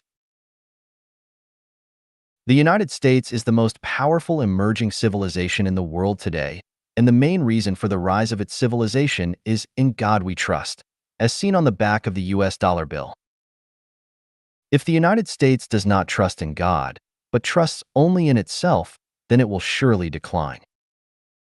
Human development to this day has not been easy, and everyone should cherish it. On the one hand, we are enjoying the achievements of modern civilization, but on the other hand, we are facing the danger of destruction. The Saint Laozi said, "When people have no fear of force, then a great crisis will arrive." What is great force? It is a force that humans cannot imagine and cannot control themselves, as described in the Bible's account of the Great Flood. Some have written articles discussing the 10 major crises facing humanity, including comet impacts on Earth, nuclear war, and biologically controlled robots, but they do not mention the greatest creator. It seems that when it comes to the greatest creator, it is considered religious superstition and a deviation from science. Does civilization necessarily have to decline or be destroyed at a certain stage of development? The answer is no. Whether civilization can continue to develop depends on whether there is the greatest creator in the hearts of humans. If there is, civilization will continue indefinitely. If not, civilization can be destroyed at any time. Just like a group of elephants, if they ignore the existence of humans and think they are the masters of the earth and act recklessly and destructively, what awaits them is the punishment from humans. So, what if I don't believe in the greatest creator but believe in God's? The answer is, it won't work. The civilizations that have been destroyed in history all believed in gods. Did the gods save them? Gods are not the supreme ruler of the universe, and conflicts often occur among the gods. They are preoccupied and cannot take care of us. How did Jesus' 12 disciples die? Just like in the Mao Zedong era, if we don't raise the banner of Mao Zedong thought, but instead raise the banner of Liu Shaoqi, Zhou Enlai, or some minister or governor, not only will we not be able to save ourselves, but we will also bring down the banner we raised. Does believing in Buddha work? As the saying goes, when the mud statue crosses the river, it is difficult to save itself. Buddha is just a much higher life form living in the Elysium world. They have once arbitrarily come to the earth, and the greatest creator has forgiven their past wrongdoings and given them a way out. But can they take care of us? In the history of Buddhism, there are countless examples of temples being destroyed and monks being expelled. Even the sixth patriarch of Buddhism couldn't save himself and had to hide among hunters for 15 years. Buddha cannot protect the patriarch. Can they save us? Furthermore, the purpose of believing in Buddha is to only seek rebirth in the Elysium world and not to enjoy life on earth. If you want to enjoy the pleasures of life on earth and also want to go to the Elysium world after death, you are dreaming and do not understand Buddha at all. Since 2013, if we prioritize serving the greatest creator, humanity will enter a more glorious era. If we ignore the existence of the greatest creator, great crisis may come. We need to think deeply about where we are heading. 小结 Summary. Initially, I intended to use 50 phenomena to prove the existence of the greatest creator. However, upon reflection, I realized that 40 phenomena are already sufficient to demonstrate the existence of the greatest creator. From the movement of celestial bodies to the allocation of resources on Earth, from the human brain to animal instincts, from the operation of life to the pinnacle of beauty, from supernatural phenomena to dream analysis, and from the meaning of life and death to the rise and decline of civilization, all reflect the wisdom of the greatest creator. The greatest creator, and only the greatest creator, is the guiding light for humanity. 证明上帝存在的8个逻辑推理 The 8 logical inferences that prove the existence of the greatest creator. Xiefeng. Translation edited by Cong Long and Ailian. Everything has a source, and the source is the greatest creator. 万物有源，源头为上帝 The Amazon River that runs across South America, the mighty Nile River, the surging Yangtze River, and the roaring Mississippi River all have their headstreams. The Benguela Cold Current, Peru Cold Current, Mozambique Warm Current, and Guyana Warm Current all have their sources.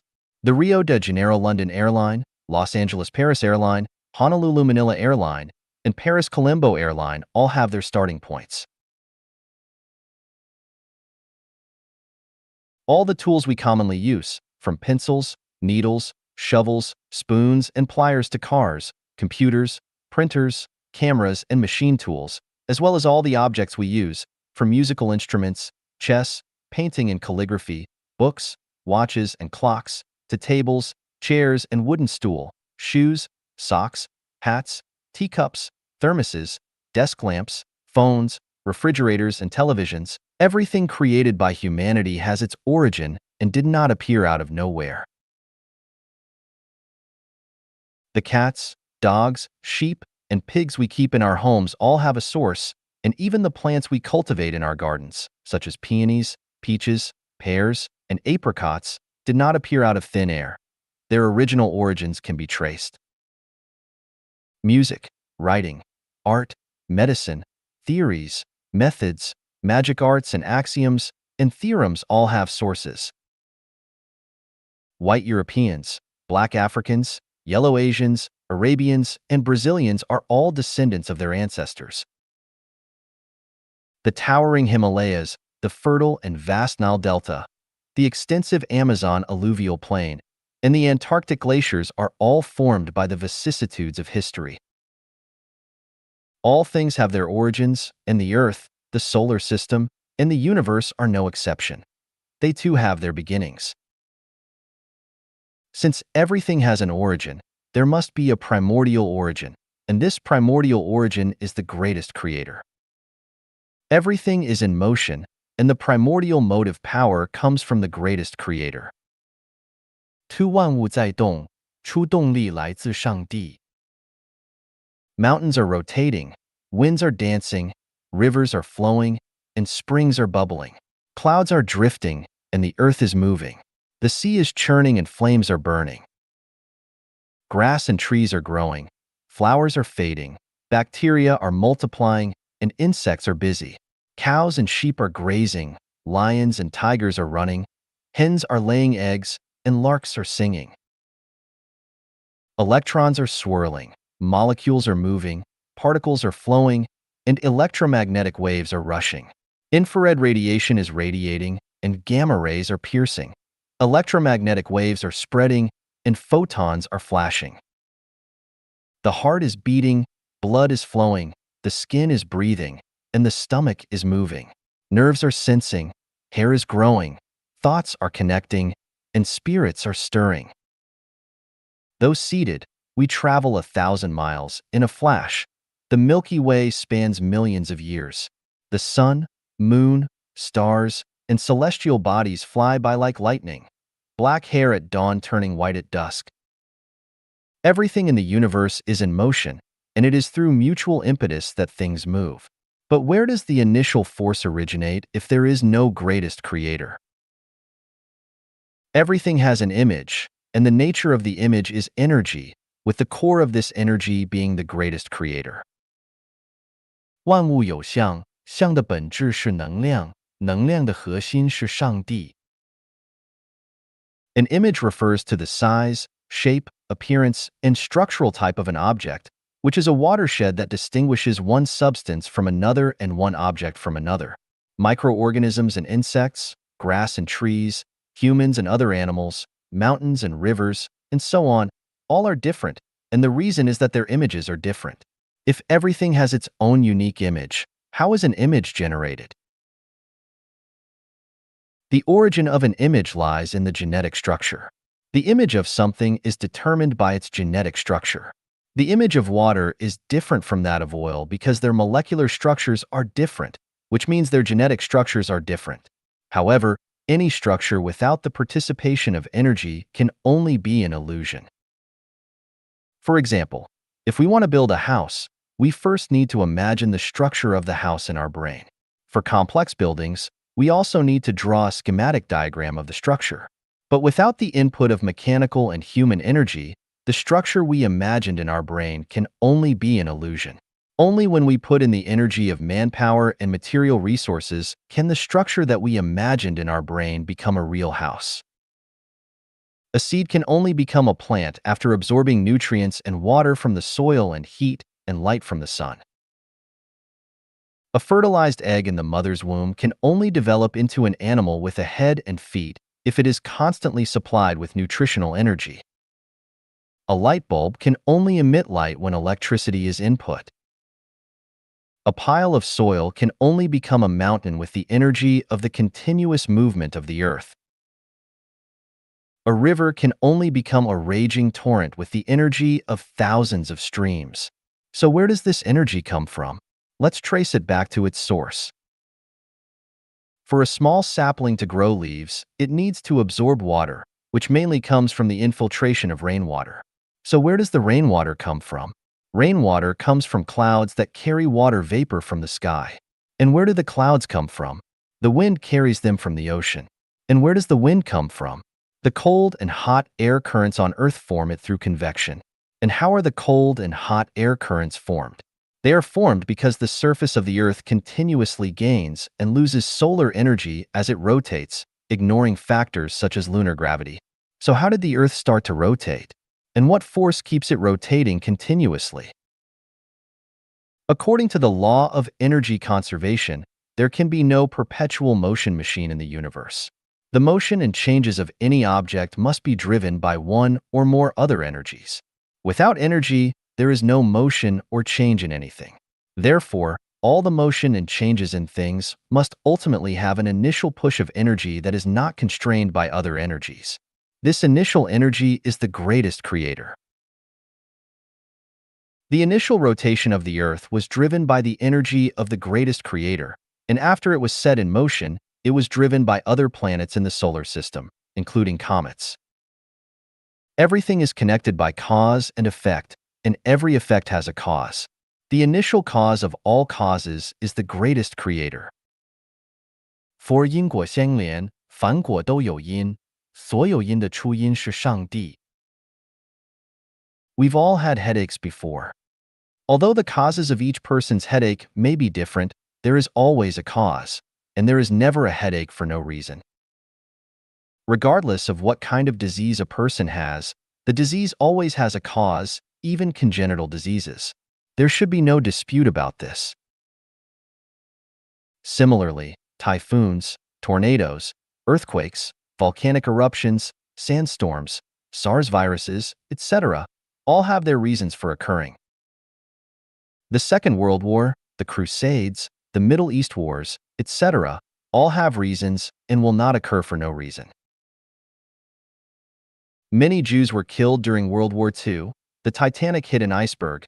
The World Trade Center in the United States was bombed. The Soviet Union disintegrated. Hong Kong was reclaimed, and Saddam's regime was forcibly removed. All of these events had their reasons. Does the Earth not orbit the Sun and the Moon not orbit the Earth for a reason? Do plane crashes, train collisions, collapsed buildings, and floods not have a reason? Do being condemned by thousands, losing one's family and possessions, being imprisoned, and dying from unfortunate events not have a reason? Do having sores on the head and pus flowing from the feet, being deaf and blind, and losing limbs not have a reason? Do tigers hunting deer, birds catching insects, pigs being slaughtered, and people encountering unexpected misfortunes not have a reason? Did the ancient civilizations of the Maya, Greece, Egypt, Rome, Syria, Persia, and Babylon disappear without a reason? Did the rise of the new American civilization not have a reason? In the inevitable article of Chanuan Corpus, I listed the following phenomena. The rise of wind and waves, the ebb and flow, the rising of clouds and falling of rain, snow and mist, thunder and lightning, tsunamis, typhoons, volcanic eruptions, earthquakes, floods, sandstorms, the disappearance of birds, sunrise and sunset, rainbows, eclipses, the changing of the seasons, the migration of birds, the hibernation of frogs and snakes, the morning song of the skylark, the crowing of the rooster, the proliferation of insects, the multiplication of bacteria, birth in the spring, and growth in the summer, harvesting in autumn and storage in winter, the entanglement of vines, the fragrance of the cinnamon tree, the blooming and falling of flowers, the sunflowers facing the sun, the drifting of continents, the splitting of the Earth's crust, the melting of snow-covered mountains, the disappearance of small islands, changes in the course of rivers, landslides in mountains, the increasing height of peaks, the weathering of rocks, the crisscrossing of gullies, the shifting of sand dunes, springs emerging from rocks, waterfalls hanging from cliffs, and the transportation of sand by rivers, the appearance of deltas, and so on, all have a reason. Whether in the sky or on Earth, all phenomena or results have a reason, and we cannot find a phenomenon or result without any reason. If the reason for the appearance of life on Earth is due to the existence of the Earth and the solar system, and the reason for the creation of the solar system is because of the existence of the Milky Way, then what is the reason for the birth of the Milky Way? If we continue to trace it back, we will know that at the beginning of the universe, there must have been a first cause, and that cause, the dynamic force, is the greatest creator. Everything has a purpose for its existence, and the ultimate purpose is the greatest creator. 5万物存在都有目的，终极的目的是上帝。The purpose of microorganisms is to enrich soil and decompose organic matter. The purpose of soil is to nourish plants. The purpose of plants is to provide food for insects and animals. And the overall purpose of plants and animals is to serve humans. So, what is the purpose of humans? Any object created by humans has a purpose. The purpose of a car is transportation. The purpose of a phone is communication. The purpose of clothing is warmth. And the purpose of a house is shelter. The purpose of the countless objects created by humans is only one: to serve humans. So, what is the purpose of humans? The purpose of the entire galaxy is to serve a few special star systems, one of which is the solar system. The purpose of the solar system is only one: to serve Earth. The purpose of Earth is also only one: to serve humans. So, who do humans serve? The existence of the sun, moon, ocean, air, land, ozone layer, and so on is all for the benefit of humans. Even the existence of flies, mosquitoes, and rats ultimately serves humans. Viruses that cause disease also exist to maintain the balance of humans. So, what is the purpose of human existence? Everything in the material world exists to serve humans. So are we humans simply the supreme enjoyers? Does our existence have no purpose? We humans raise cows, horses, pigs, sheep, chickens, and ducks. But for what purpose? Do we not have any purpose when we cultivate crops? Do we not have any purpose when we create airplanes, atomic bombs, and spaceships? All human activities have a clear purpose, and everything in the universe has a purpose for its existence. Are humans the only creatures without a purpose? Humans do have a purpose for their existence, and that is to serve the greatest creator. Why do we humans not realize that our existence is to serve the greatest creator? It is like the bees we keep do not realize they are serving us unless they have human-like thinking. Unless we have the same thinking as the greatest creator, we do not know the purpose of our human existence. In human history, only Jesus and Buddha knew the greatest creator, while Muhammad and Laozi had some understanding of the greatest creator. I clearly tell everyone that the purpose of human existence is to serve the greatest creator. The ultimate purpose of all existence in the universe is for the greatest creator. Knowing the ultimate purpose of human existence, we have a goal to live for, to serve the greatest creator. Existing for the greatest creator, we have a bright future. Turning away from the greatest creator, our future will be dark. Life is graded, and the highest grade is the greatest creator. 生命有等级，最高级就是上帝。The universe exists in order, and the essence of order is hierarchy. Take stones as an example. The grade of a diamond is relatively high, while the grade of a stone that can be broken by hand is relatively low. The grade of ruby and sapphire is higher than that of cat's eye stone, and the grade of cat's eye stone is higher than that of yellow sapphire and spinel. The grades of yellow sapphires and spinels are higher than that of aquamarines and zircons, and they gradually decrease to emeralds, green gems, tourmalines, crystals, garnets, olivines, jades, wood fossils, nephrite, opal, moonstones, sunstones, turquoise, Suyan jade, malachite, coral, pumice stone, granite, and bluestone, all the way down to ordinary pebbles. Taking humans as an example, according to the percentage of spirituality in human nature, there are 18 grades of human beings. People who live frivolously and live in the moment are the 15th grade. Those who are selfish, self-interested, and do not uphold public ethics are the 16th grade. Those who live in confusion are the 17th grade. Those who confuse good and evil are the 18th grade. People who live frivolously and live in the moment are the 15th grade. Those who are selfish, self-interested, and do not uphold public ethics are the 16th grade. Those who live in confusion are the 17th grade. Those who confuse good and evil are the 18th grade.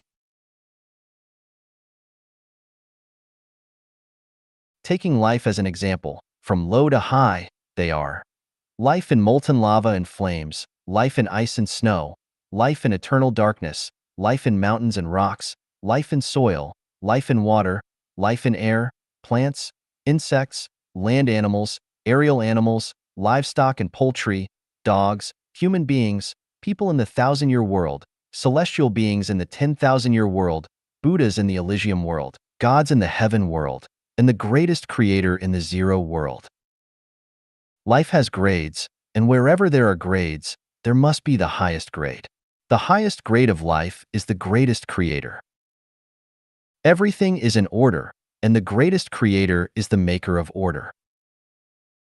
7. 万物有序，秩序的制定者是上帝。Human society is organized with orders.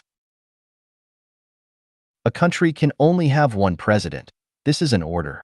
If there were two presidents, the country would surely split into two. When 10 companies merge into one, there will be one CEO, not 10. Subordinates obey superiors, employees obey bosses, police restrain criminals, and businesses must have a license, etc. All these are orders. Although the Constitution and laws are made by humans, it cannot be said that orders are made by humans. The order created by humans must conform to human nature and the basic norms of society. For example, no matter how extremely bright and intelligent the people in a country are, you cannot establish the order of having two presidents in one country because the order of having one leader for a group is established by the greatest creator, which cannot be violated. Whether it's a group of ants, a hive of bees, a group of goats, a pack of wolves, a family, or a clan, there can only be one leader. The order of human life, from fetus, baby, adolescent, young adult, middle-aged, menopause, old age, to death, is established by the greatest creator and cannot be violated. Being hungry requires eating, and eating requires excretion. This is also an order that cannot be controlled by humans. Each person has their own life trajectory, which is the program of life that cannot be changed by subjective will. Every parent hopes that all their children will become successful and bring honor to the family, but the hope remains a hope. Children will live according to the program of their own life trajectory, which is why some children succeed while others do not. If personal will could determine one's life trajectory, pigs and dogs would become humans, and everyone could become an emperor. The vast majority of people, especially those who are wealthy and influential, do not want to die. But wanting to live does not change the fact that death is inevitable because it is the order established by the greatest creator. If the people before you do not die, there will be no way forward for those who come after. Everyone is equal in the face of death, and this is the order. The moon revolves around the earth revolves around the sun and rotates on its own axis, and the solar system follows the Milky Way. This is the order. Dragons give birth to dragons, phoenixes give birth to phoenixes, and the offspring of mice dig holes. This is the order. Those who respect the greatest creator and live according to the order established by the greatest creator can enter the higher level of life space. Those who despise the greatest creator and live against the order established by the greatest creator will inevitably descend to the lower level of life space. This is also the order. Everything has order, so who created this order? Was it our human ancestors? Was it an emperor from a certain dynasty? Was it the dinosaurs? Definitely not. Apart from the greatest creator, who else has this ability? All things are interconnected, and the end point of this interconnection is the greatest creator. 8. 万物相互感应，感应的终端是上帝。In the universe, everything is connected to each other through reaction. Reaction is the process by which something senses and responds to external stimuli. External stimuli can be divided into two types, explicit and implicit stimuli. Explicit stimuli are mainly conveyed through form, smell, color, sound, temperature, texture, and brightness. Implicit stimuli are mainly conveyed through sound waves, electromagnetic waves, thought waves, biological waves, same frequency waves, radiation, and other means. For example, when people see beautiful birds, blue skies, handsome men, and beautiful women, they feel happy. When they see caterpillars, snakes, dark rolling clouds, or devils in horror movies, they feel afraid. When they see sexy women in short skirts, they feel aroused. When they encounter things they dislike, they feel disgusted, mainly due to different forms of stimuli. Smelling the fragrance from the kitchen can increase one's appetite, while smelling the stench of overflowing feces in the toilet can make one feel nauseous. The fragrance of flowers can make one feel refreshed, while the smell of vomit from a drunk person can make one feel uneasy, mainly due to different odor stimuli. Seeing colorful flowers can make one happy. Seeing the bloody scene of a murder can be distressing. Seeing the color blue can feel refreshing, and seeing the color red can feel warm, mainly due to different color stimuli. Beautiful singing, moving melodies, and sweet words from a loved one can make people's emotions surge and their thoughts wander, while the sound of a shovel scraping against concrete, funeral music, and ferocious and malevolent shouting can make people feel fearful, irritable, and depressed, mainly due to different sound stimuli.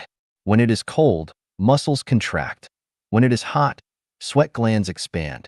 Sleeping on a comfortable mattress feels good, while lying in a corner made of stone makes one uncomfortable.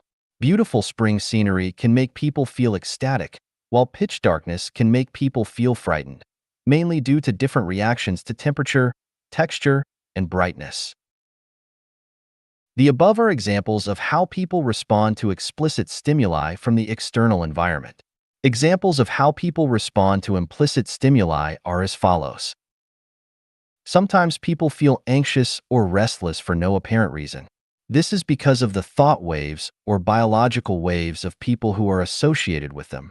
From a perspective of hyperspace and time, when certain events are about to happen, there may be same frequency waves that stimulate people's nerves in advance. Just like the geomagnetic waves before an earthquake, many animals are sensitive to these waves, such as fish jumping out of the water, dogs barking, horses neighing, mice running around, and roosters crowing. Sometimes our ears get hot and our faces feel hot, which is a premonition of information related to us, just like the upcoming cold air current that stimulates people with arthritis. In Water Margin, Lin Chong, the head of the 800,000 Imperial Guard troop, seeking shelter at the mountain temple due to the snowstorm may seem like a coincidence, but it was actually a response to the events that were about to happen.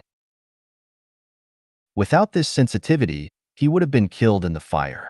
In Robinson Crusoe, the protagonist describes a similar experience.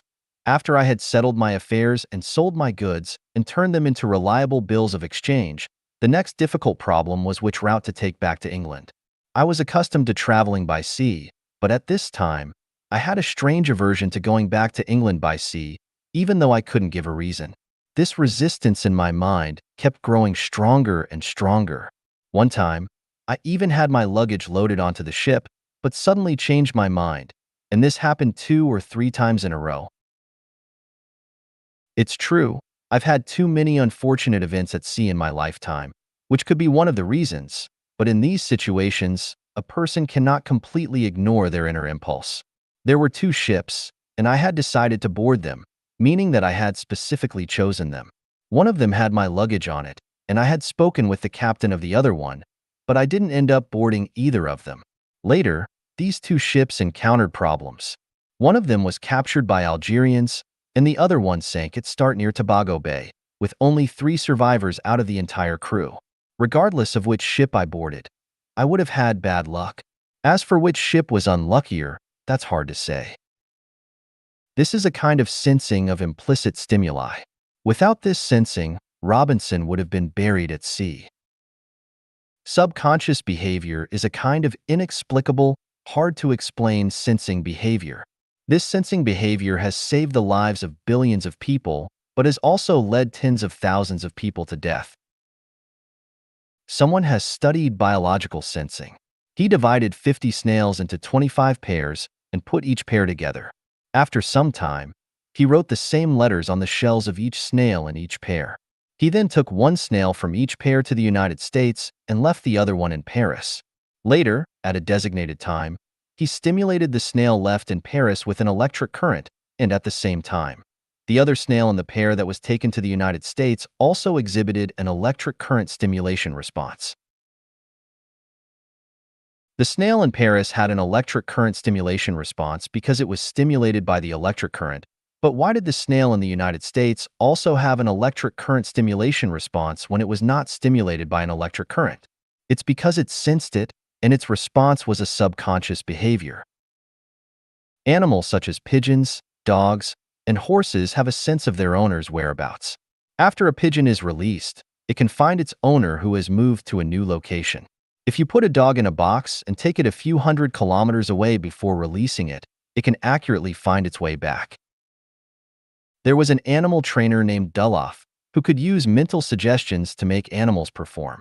Once, he secretly commanded a dog in his mind, "Go to the piano and use your paws to hit the white keys." It was said that the dog obeyed without fail. Another time, upon everyone's request, he made 2 lions who had been friendly to each other for 3 years start to bite each other. Once, a researcher named Kerensky asked Duluth, "Since you can use mental suggestions, can you suggest that I do something?" Duluth agreed and told him to sit still without moving. Doloff picked up a piece of paper, quickly wrote a few words on it, covered it with his hand, and looked at Kerensky. Although Kerensky didn't feel anything special, he unconsciously scratched behind his right ear with his hand, and before he put his hand down, Doloff handed him the paper, which read, "Scratch behind your right ear." From the examples above, we can see that Kerensky involuntarily scratched behind his right ear without feeling anything special, which seems to be Kaczynski's personal behavior, but in fact, he faithfully carried out Durlov's instructions. The world-renowned psychic master Wolf Mason once had dinner with the famous founder of psychology, Sigmund Freud, at Einstein's residence in Vienna. During the dinner, Freud secretly conducted an experiment without saying a word. He merely gave Mason a telepathic command, instructing him to go to the bathroom and take a pair of tweezers from the mirror frame, and then pluck 3 beard hairs from Einstein's chin. After giving the silent command, Freud continued to eat and drink on his own, and the guests continued to chat and laugh as usual. Mason seemed to be completely unaware, but when the coffee arrived, Mason immediately stood up, went to the bathroom, took a pair of tweezers, walked to Einstein's side, bent down, gently lifted Einstein's chin, carefully plucked 3 hairs and placed them in front of Freud. Examples like this are numerous. All living beings in the vast world subconsciously execute commands. Our next action, the next sentence, may seem like individual behavior, but it is actually a response to explicit and implicit stimuli from the outside world. So, who are we taking orders from? According to the level of life, lower-level life senses the commands of higher-level life, and lower-energy life senses the commands of higher-energy life. This means that plants receive commands from animals, humans, celestial beings, Buddhas, and gods. Animals receive commands from humans, celestial beings, Buddhas, and gods. Humans receive commands from celestial beings, Buddhas, and gods. Celestial beings receive commands from Buddhas and gods. Buddhas receive commands from gods. Who do gods take orders from? Gods take orders from the greatest creator. The ultimate stimuli is the greatest creator. From the 40 pieces of evidence and 8 logical inferences above, we can no longer doubt the existence of the greatest creator. Since the greatest creator exists, what are the features of the greatest creator? 3. 上帝的8大特征 8 features of the greatest creator. Xiefeng. Translation edited by Tsong Long and Ailian. The greatest creator is unique and exclusive.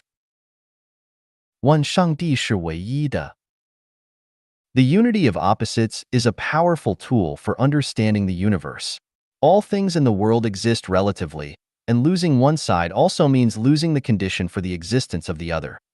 Yin and yang, positive and negative, interior and exterior, man and woman, male and female, masculine and feminine, rigidity and softness, glory and humiliation, clockwise and counterclockwise, with and without, tangible and intangible, birth and death, light and darkness, movement and stillness, strength and weakness, high and low, noble and humble, rich and poor, fortune and misfortune, merit and fault, gain and loss, advance and retreat, positive and negative, big and small, up and down, more and less, front and rear, left and right, truth and falsehood, good and evil, beauty and ugliness, fragrance and odor, immortal and mortal, Buddha and demon, God and ghost, material and spirit, heaven and hell, fairyland and the mortal world, and so on. They all rely on each other, coexist and prosper together. Even a piece of thin paper has a front and a back. If there is no front, there will be no back. If there is no back, there will be no front. However, the unity of opposites view cannot explain all phenomena, and there are exceptions to the law. In universality, there are peculiarities, and in commonality, there are individualities. There is also a neutral gender in addition to male and female. The golden mean, which is unbiased and impartial, is to seek the middle point between 2 extremes.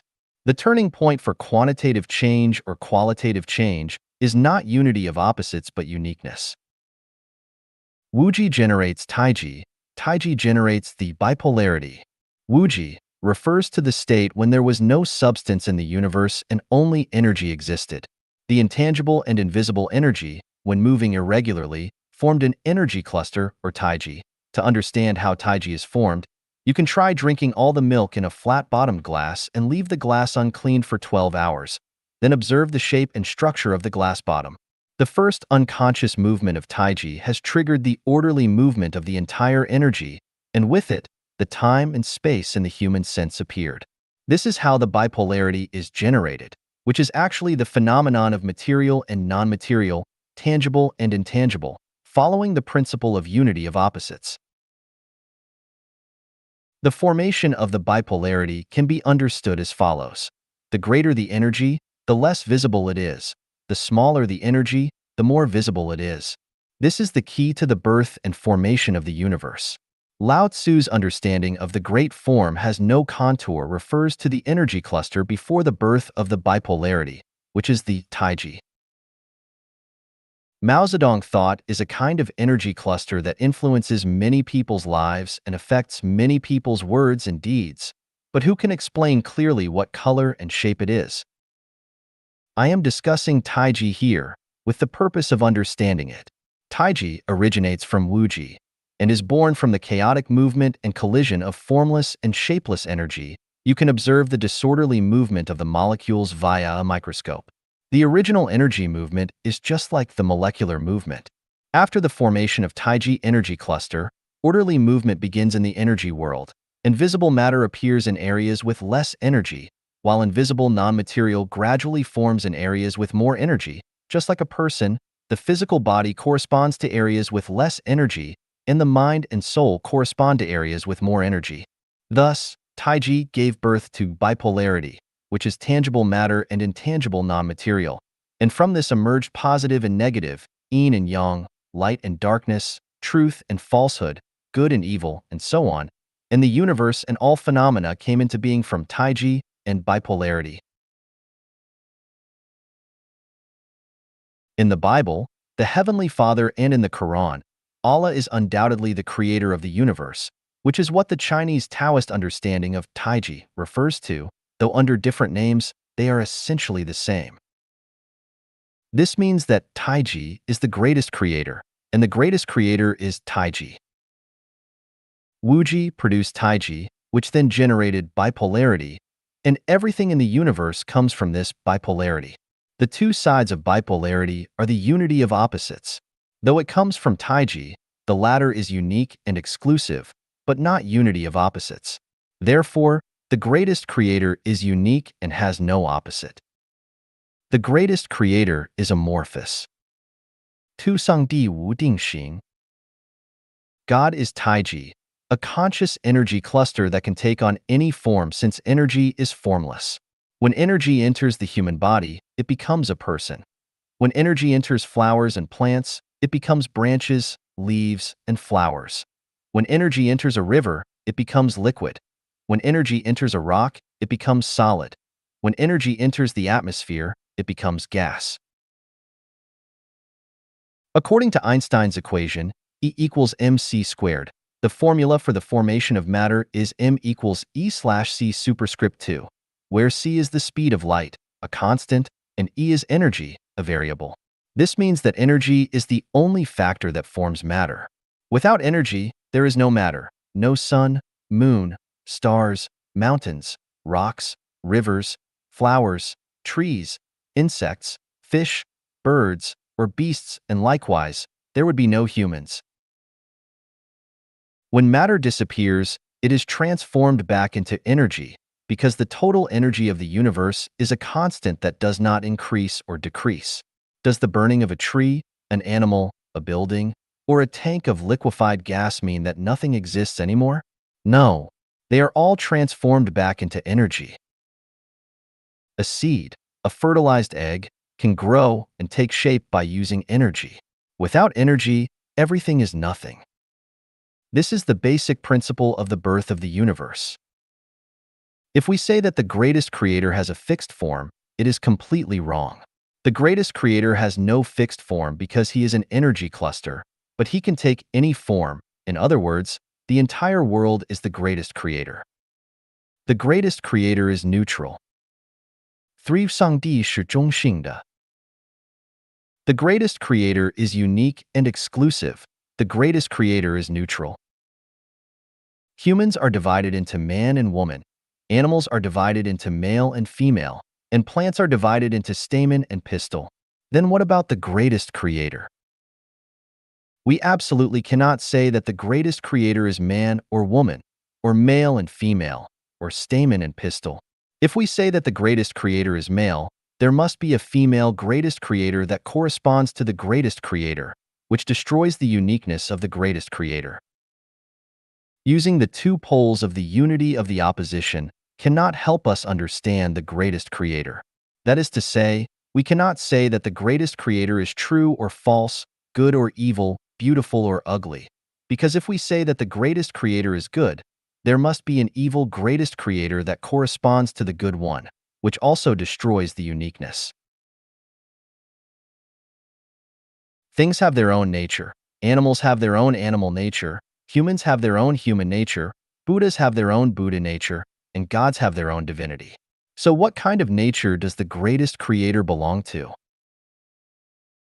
The greatest creator does not have a nature, which means that the greatest creator does not have physicality, animality, humanity, Buddhahood, or godhood.